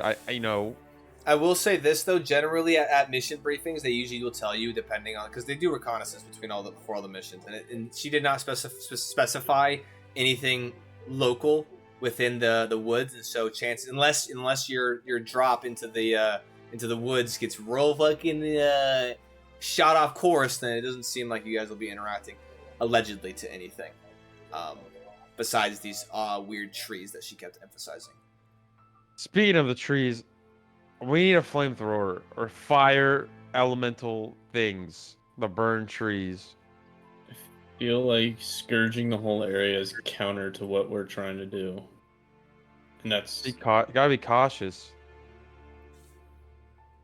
Captain, I think that's a great idea, but if we could just go off topic for one moment, I was wondering if you have any idea where I could find some diamonds or if there's any diamond What? storages in this bunker. Why do you ask? What kind of question? What kind of question is that? What kind of question is that? Hey, Mix, I'm pretty No. sure that they're prepping your gear, and they have to have something for that. What the hell's wrong with you? What? I understand how that might seem very off topic, and it is very off topic. Hence the reason I said off Jesus topic. Christ, they're However- scraping You the didn't bottom think of the fucking barrel these days. However, No wonder they I'm can't give us a saying- fifth. I'm saying, wait, okay. Anyway, as a part of kind of what I do, some diamonds assist in my abilities, so that's kind of where I'm going with that.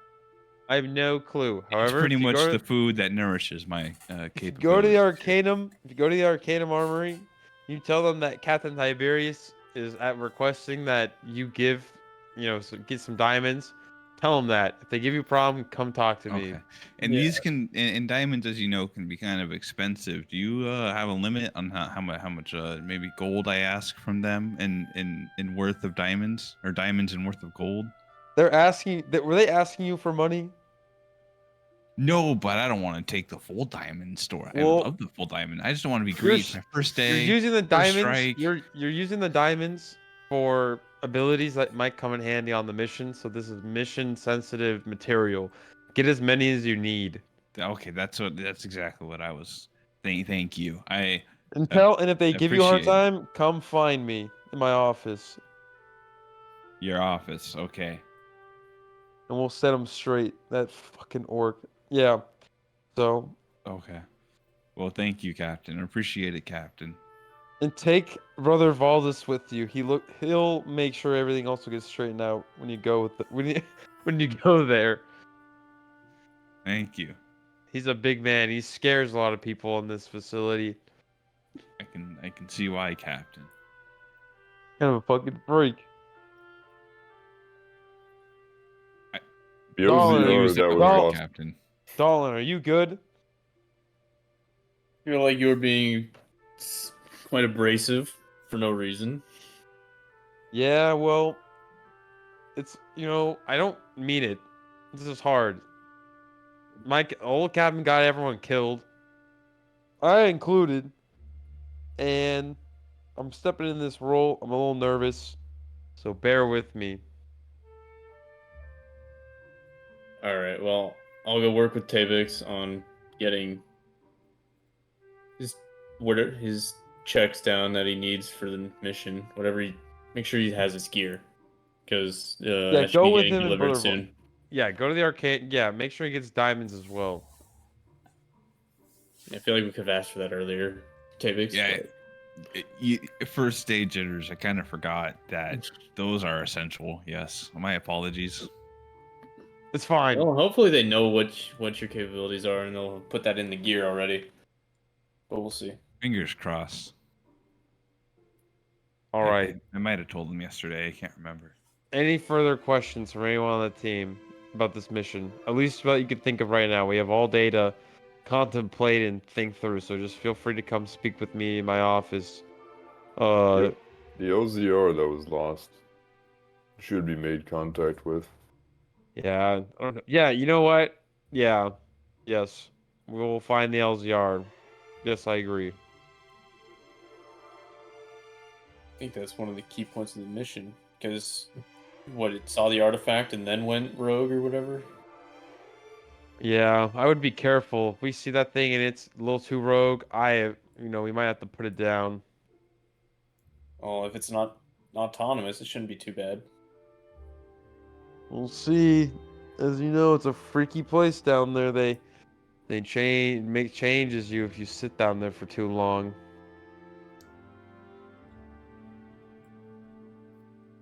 Anyway, All right, let's let's go get you your rocks.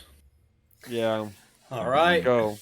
As the second meeting is adjourned from the briefing room, you, Tabix, and Dahlin, you are able to go over to the armory, and I would say, what are you looking for there, Tabix? What exactly the amount that is required? Diamonds worth 300. Oh wait, this is out of character, right? Yeah, out of character. Okay, diamonds worth 300 gold for each cast. I'd like to get as much as I can, of course, but Are you trying to do Revivify? yeah, one cast of Revivify is 300 gold worth of diamonds. Okay, how many would you, in theory, like? Like, if you were like, I'd be comfortable accepting this many. Well, how Maybe big's like the armory 100. worth of diamonds? Or the balloons. Well, the armory. Okay, how about this? Basically, you're gonna. How many diamonds you're gonna ask for is gonna be determined on your difficulty class for your persuasion roll.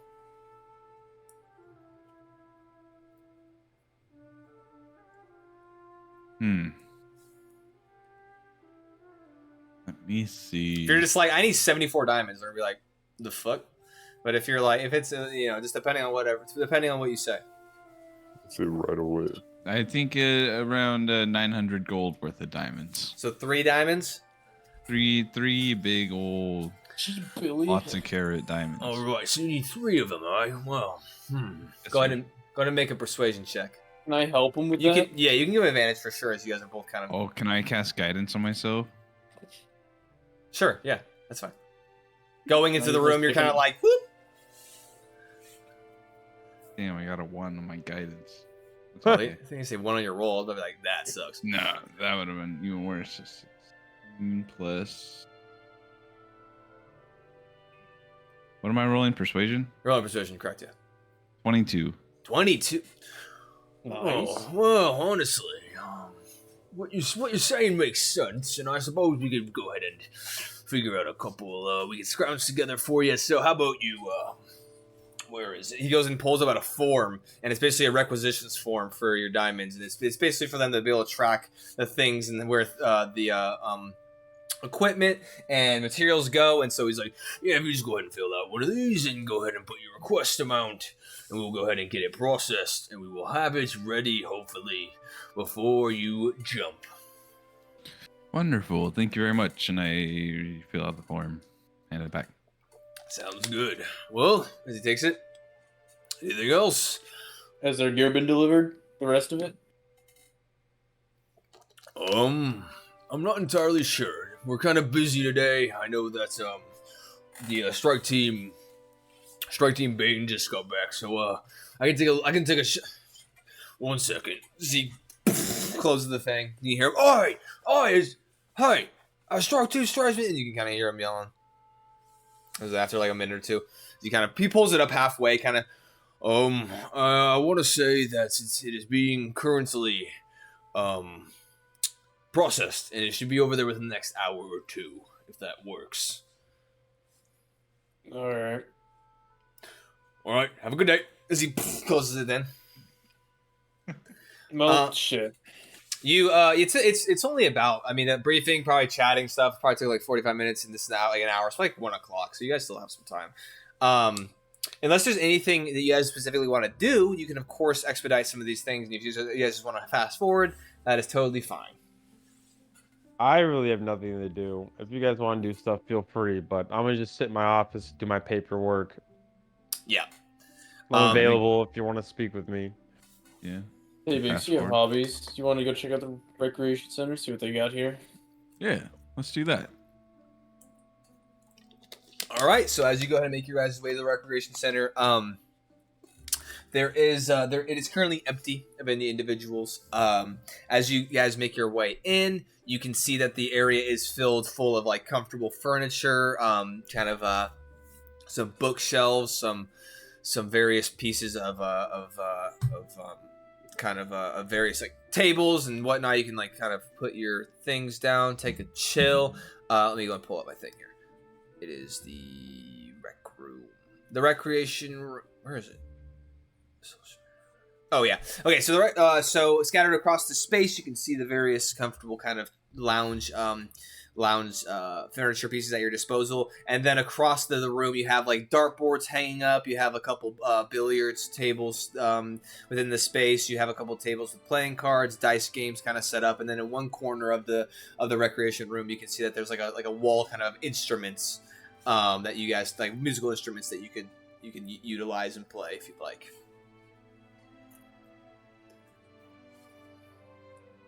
Do you have Any any interest- suggestions? Well, I never had time to make it to build any skills. Like I've never played an instrument.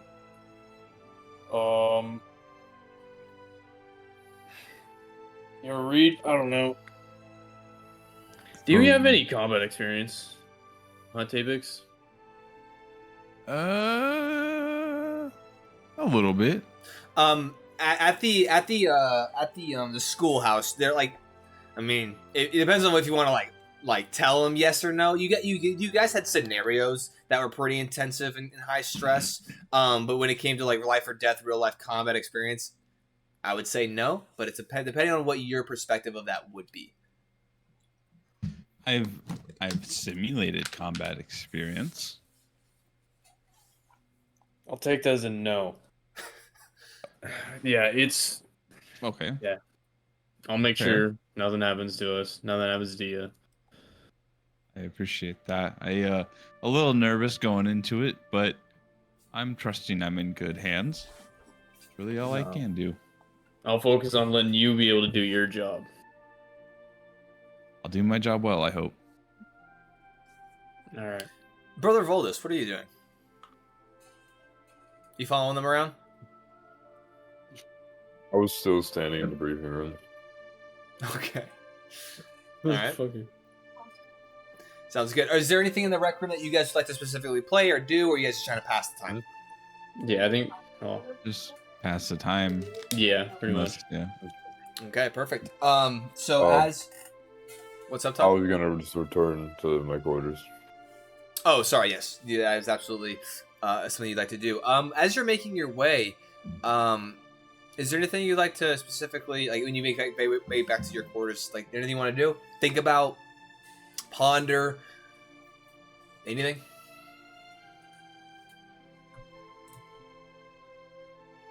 Pondering what he wants to ponder. Hmm. Any PTSD you want to relive? On my way there, on my way to my quarters. I don't know. I'm just giving you some agency on what, you know. It goes beyond the physical. If you want to just articulate where your character's Wait, headspace is so- at. This would be the first mission with Tiberius as captain, right? This would not be the first mission. Okay, so this would be the first mission as Tiberius as captain, with in the regards to a retrieval and some sort of hostility to be expected. A lot of the other ones were dropped. You guys were dropped into known territory. In some regard, you guys were just doing reconnaissance, kind of just fleshing out more stuff. You guys almost were taking a more advanced role of what the automatons will do when it comes to reconnaissance. So it was very low threat. It just kind of kept you guys busy. It was literally just you and you three, because there was a little bit of a gap period between, like, after you guys came off that mission where your team took some hits. You guys were given plenty of time to kind of get your emotions figured out, settled. Captaincy was changed over. The strike team was renamed. The Hall of Warriors was updated. There was a brief period of time for that, and so and then when you guys were kicked back out to the reconnaissance missions is when they gave you Dalin for as an extra hand. Though you guys were still not full up to strength, so they didn't want to put you on anything. Now that you at least have your engineer back, and this mission, they don't hold back anything. So, usually they'll be like, "Hey, this shit is fucked, but we need you to do it." And you guys are just generally it's like okay shit, and then that's where a lot of your equipment and stuff will pick up some slack. This one, it was kind of odd that they didn't really necessarily discern too much notable hostility, which is probably a reason why they're giving a fractured team a mission like this. Like, it's still a retrieval of some sort, but there wasn't such a high threat in the area that it was like that imminent death or doom is for certain. That makes sense. Like, the danger level is lower, but still they obviously emphasize caution when it came to the terrain. So I hope I answered your question. Your question, yeah. I hope I answered the kind of the timeline where you're at. Tiberius has been captain for literally 2 reconnaissance missions, and now this will be his kind of first in the hot seat with his newly formed group. Still down 1, but I will approach Tiberius's quarters. Tiberius is in his office, which is basically just like almost directly across, kind of off to the left a little bit of the briefing room. Oh, I thought he said he had an office in his room. He did, but I kind of was like, you do have an office in the space, and so he was like, oh, I'll just have like my personal kind of office. But then there are offices appointed to captains of strike teams, so they can do admin because Okay, there's paperwork that needs to be done. We'll approach the office. Okay, as you do so, is the door closed or open, Tiberius? Tiberius, Orden. Oi. Oh, my mic was muted. Sorry. Oh, I said sorry. Yeah, no, I said my door is open. Okay.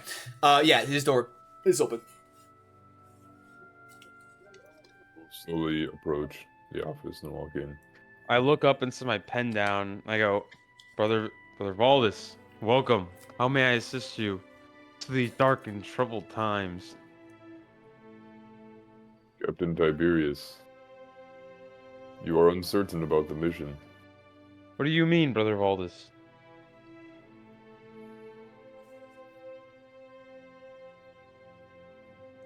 Brother Valdis, what do you mean? You acted strange during the mission briefing. I'm unsure about every mission, to be honest with you. Ever since the old captain died, I'm still a little shaken up. And I'm frankly, I don't trust the reconnaissance completely these days. Even though I've led a few on my first captain, I don't trust what the others are doing. Bad reconnaissance was part of why everyone got, that we got ambushed back in the times. And so I'm just a little more skeptical these days of what we're being told, because especially with, this tree bullshit, I just don't, I'm just a little skeptical because I just don't want anyone else to, to get hurt. I don't want people dying on my watch, Brother Valdis, as you've seen many in your time. So, I am, however, confident in our team's abilities. So, I think we have a good squad. I think that new guy is going to be valuable. I don't know what the fuck he means by these diamonds. I didn't read his file completely. I should probably do that while sitting here. But, I think we got a good team, even though we're down a man.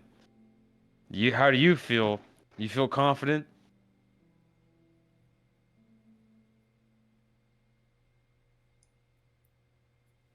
I'm confident in every mission. Excellent. Also, just real quick, just for your notes, the old captain's name of the strike team Stray was previously known as Strike Team Dagger, and then Strike Team Dagger was captained by Tilvor Slatmore. Sorry, Tilvor Slatmore. He was the captain of that.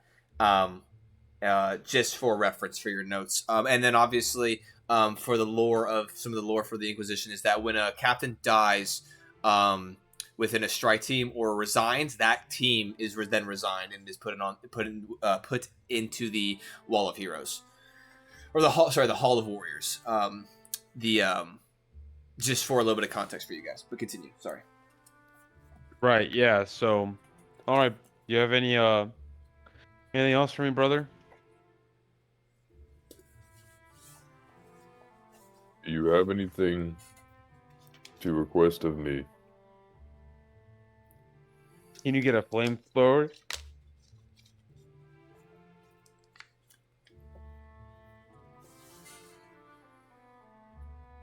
I will approach the armory.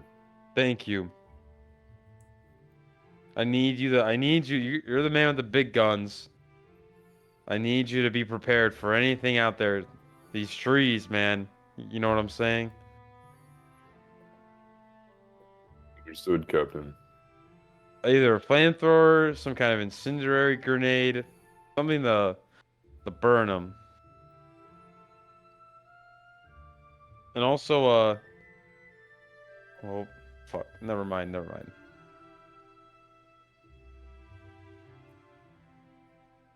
That'll be all. That'll be all, brother.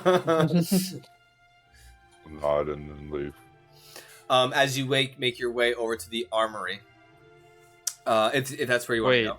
Oh, So I put my comm thing on and I'm putting in a communication link to Dallin. Dallin. Yep. There's no music playing if you want that. Oh yeah, I can shoot Nero in the face with some more music. I'm gonna definitely. Could have been having bangers Dallin, can playing. you read me? What was it, Captain? Can you go to the infirmary and get some vials and some containers in case you want to collect anything from the trees? I'll see if that's where they keep them. Yeah, if you can get some some containers, that'll be excellent. That would be excellent. Yeah, I'll head over to the infirmary. I appreciate it. Thank you. I was saying that out of RP, but yeah, I'll head on over. All right. Yeah. You go to the infirmary, and just to expedite a couple things as we continue to progress this, unless you would like to roleplay all these situations. But I would say the gathering the necessary kind of reinforced glass containers that you could retrieve samples from is easily done from the infirmary. They say that they will add it to the medical bundle that they will send to Tiberius's locker. Excellent. Even better. And then for you, Brother Valdis, you do interact with the orc once again, and he does. You explain. You ask for a flamethrower in some capacity. They are not able to make such. Oh, go ahead. If actually you want to explain what you asked for, by all means. I'll say, Here we go. Ready? Go ahead. As he brings it back up. Oh, Brother Valdis. Strike Team Stray requests heavy ordnance per Captain Tiberius. All right. What kind of ordnance are you thinking? Incendiary class. Incendiary. Yeah, I think we might have some grenades or something of that lineup, probably in the back. We'll rope it in and we'll add it to your locker. Actually, as he looks over, I think they're moving your stuff right now. Actually, over there. So I'll go ahead and before they move it, I'll go ahead and add it on top just for you. As he kind of like winks. All right, y'all are busy today, which makes us busy. Which I'm not complaining, but is there anything else? Anything last minute that we can possibly get Stray before they go on mission? As he's like grabbing the handle, kind of like in anticipation. This guy's such a freaking loser. Extra ammunition is always appreciated. It is in allotments, but I can see what I... Actually, make a persuasion check, but I'll see what I can do as you make a persuasion check.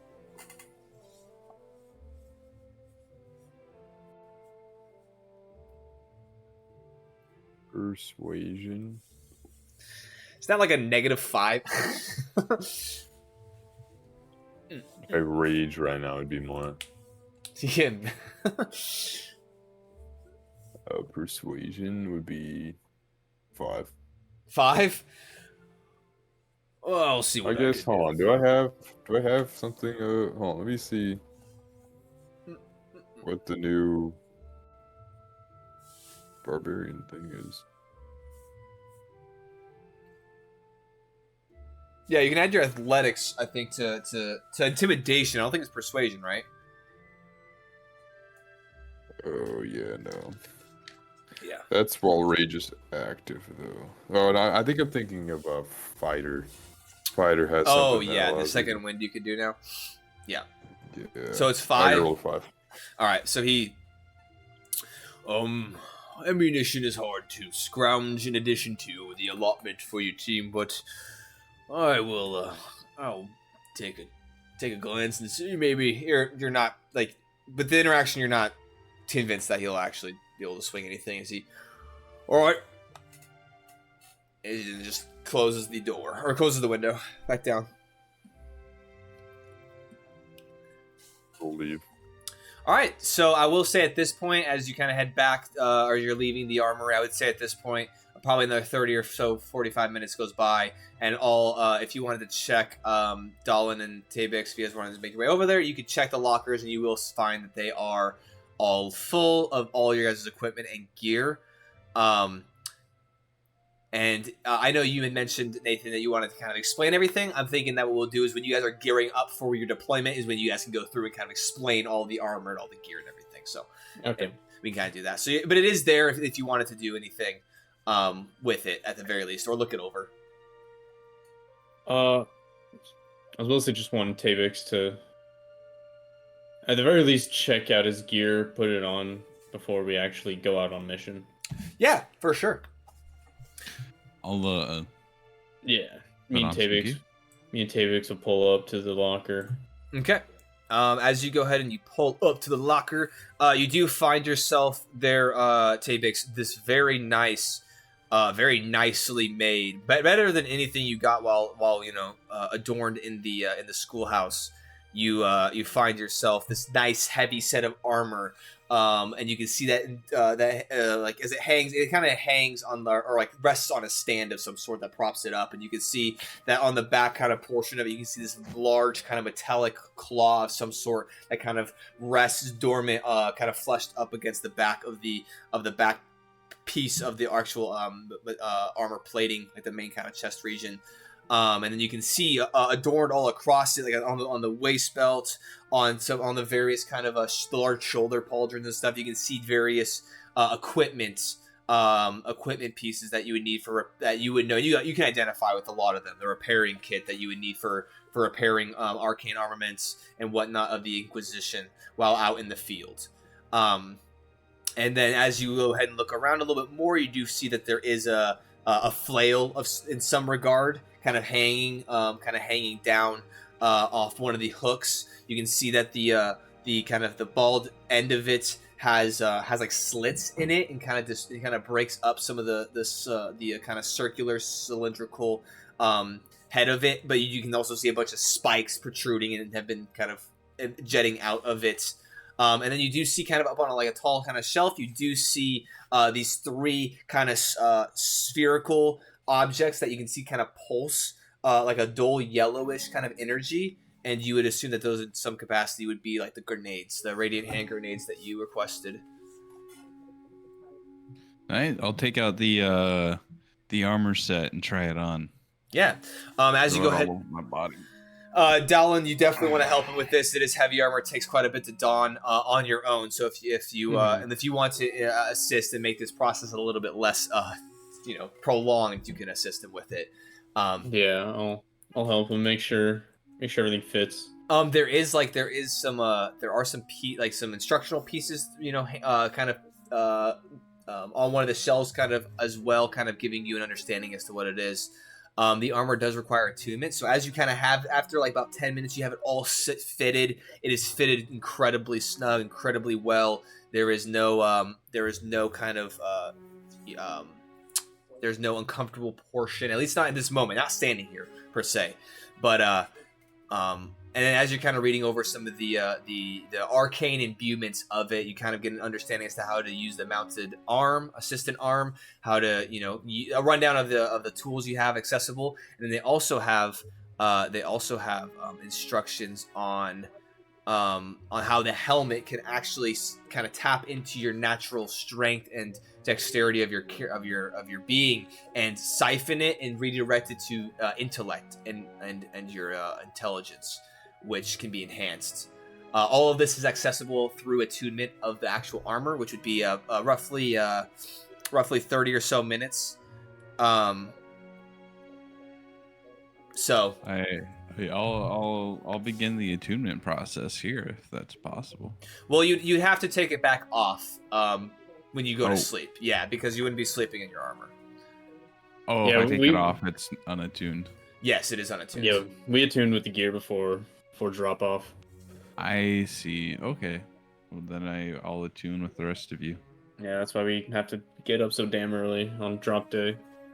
That explains it. Does the mess hall run 24 hours? Do we wake up and skip breakfast there? Or? You can just go back behind anyway. There's usually stuff you can find in the kitchen. All right, just Yeah, I don't know if they let Kind you of grab stuff from there 24/7, but I do it Did anyway. I just go by? yeah. You would know, Dalin, that that the mess hall does have like designated hours of like meals, but then there are like snacks. Like there's always something you can go and take from them, take from it, whether it be in the buffet line, or if you're like, sounds like you're kind of doing a little bit more promiscuous things when it comes to getting in the kitchen, or maybe have a hookup in there or something. But I will say also for strike team drop days, the meals are always offset, so they will always have you'll be taken care of. That's Bro's the Dallin. requisition rat of the team. Yeah. If you want extra snacks, you probably want to put in the word early. Okay. Because, If you want extra. Also, you do see in a very kind of reinforced leather pouch 3 diamonds. Yeah, my diamonds are here. Yeah, I Oh. didn't expect that. what do you need diamonds for? Nice.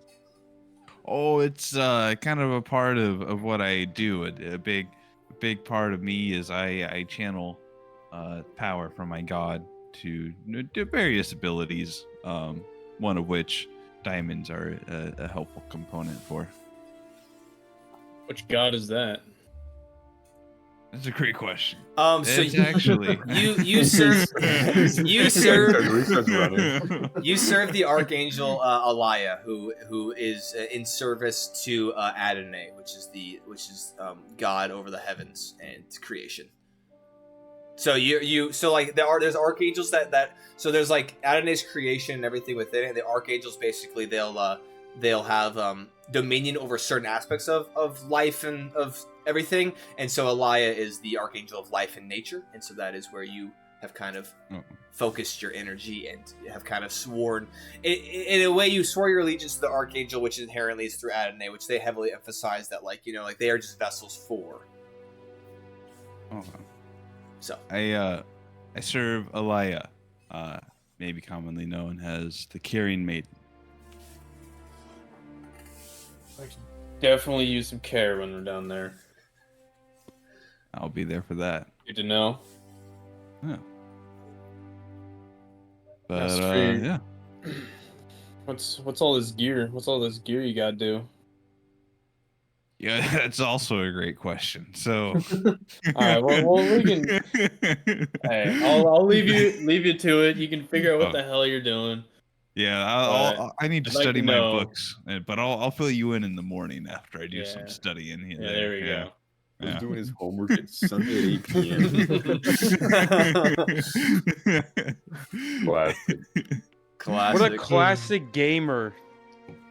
It'd be like that. So true. All right, so Tabix, you're gonna be spend some time with your and like I said, these like lockers are like these large walk-in metallic kind of cages of some sort, and so you can spend some time in there, for sure on your own.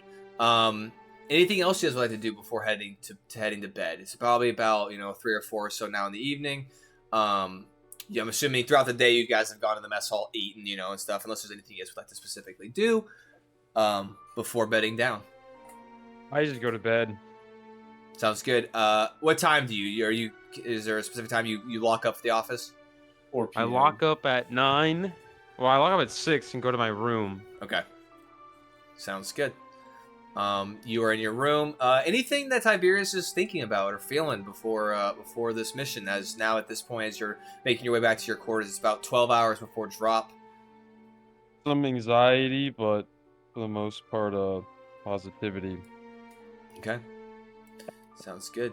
Dallin, as you leave Tabix to do what he's doing and kind of get himself familiarized, what do you like to do? I was just gonna go do a once over of my gear in my locker, and then probably twiddle my thumbs in the rec room. Yeah, and you're familiar too. Like obviously Strike Team Ironheart is out, which is kind of which is who you aligned with, and even with them, you weren't there for too incredibly long. But there are some other Strike Team, some like Strike Team Bane, as it's been some time. There's some other people in there, and you can mingle and kind of just not like be completely bored out of your fucking mind. Yeah. You can like play darts or play games or whatever it is. And then what time do you eventually head and retire to your room? I'll probably head in like 8. Okay. What are the thoughts that Dahlon has? Any kind of feeling? Just knows he's gonna just be sticking with Tabix pretty much the whole time. I mean, Okay. making sure everyone's staying alive, but just making sure Tabix makes it through. Sounds good. Shout out And- Tabe. Shout out Tabby. Yeah. And also, why the hell they don't know anything about this region and they're sending us in? Good questions. Good thoughts. Brother I'm Voldis, saying. what when do you retire? What are you doing, and what are your thoughts?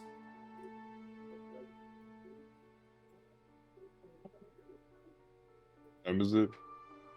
You can look at, I just What time do you want it After. to be, Todd? go back to 3:47 a.m.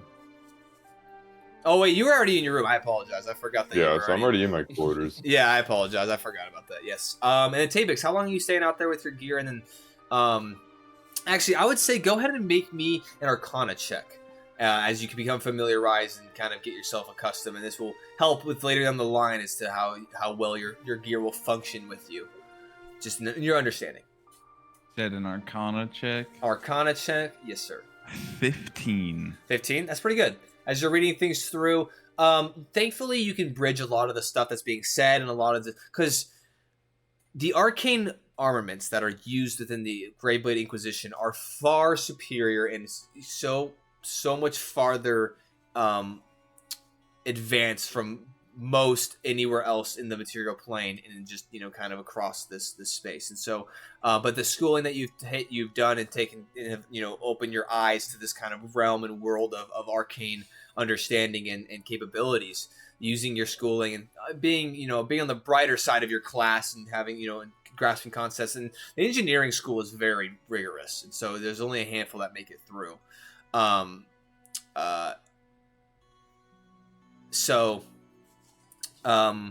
would say that with the 15, you're able to definitely gain some understanding, and the attunement process will be easier, and you'll have a lot more access to things early on. This being your first time, but with this dedicated kind of time to overlook everything, it's a positive one, and it'll benefit you going in tomorrow. Nice. What time do you retire to your quarters? I probably don't spend much longer there. I don't remember what time it was when we got there, but It was like 4. 20 minutes. 4 or 5. Oh, I'll probably turn in pretty early then, around 8. Okay, sounds good. As you head back to your room, what is your character thinking?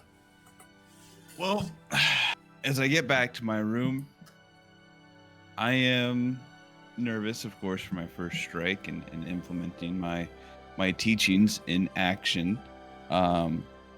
Understandably, I need to put trust in my team, as that is who I've been assigned to and will carry me through. But after meeting the captain, I feel uncertain about their capabilities.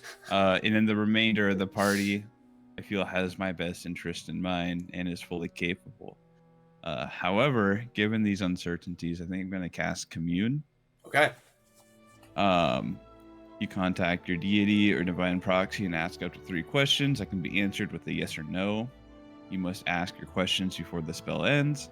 You receive the correct answer for each question. Okay, I like this. Okay, yeah. So as you go ahead and some pieces of some pieces within your duffel bag, you can retrieve that assist kind of within this commune that you've utilized throughout your clerical journey. So you go ahead and take those out and you kind of arrange them in your room, and you go ahead and cast the spell Commune.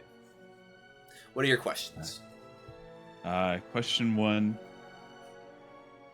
is my captain capable Fucked up, for man. the position that he's been put in? He said, let me ask God real quick. Is your captain capable in the position that he's been put in?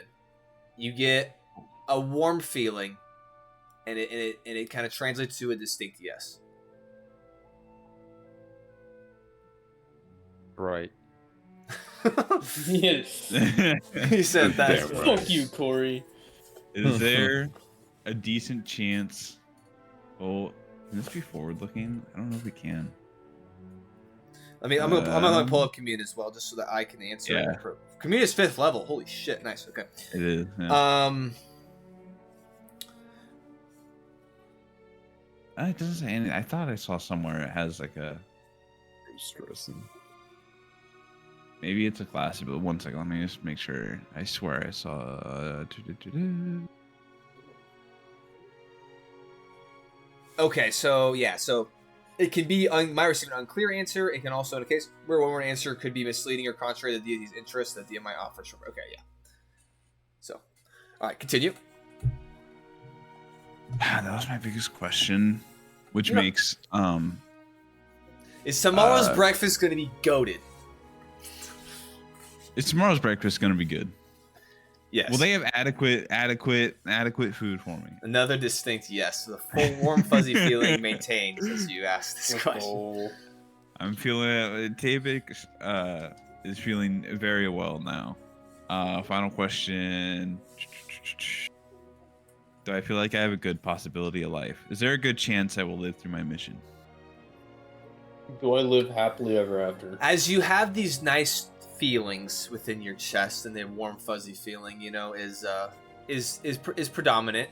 As you ask this question, kind of on this little bit of a high, this reassurance, your hopes and your positive spirits are a little bit dampened as you feel the feeling kind of go cold. Not completely.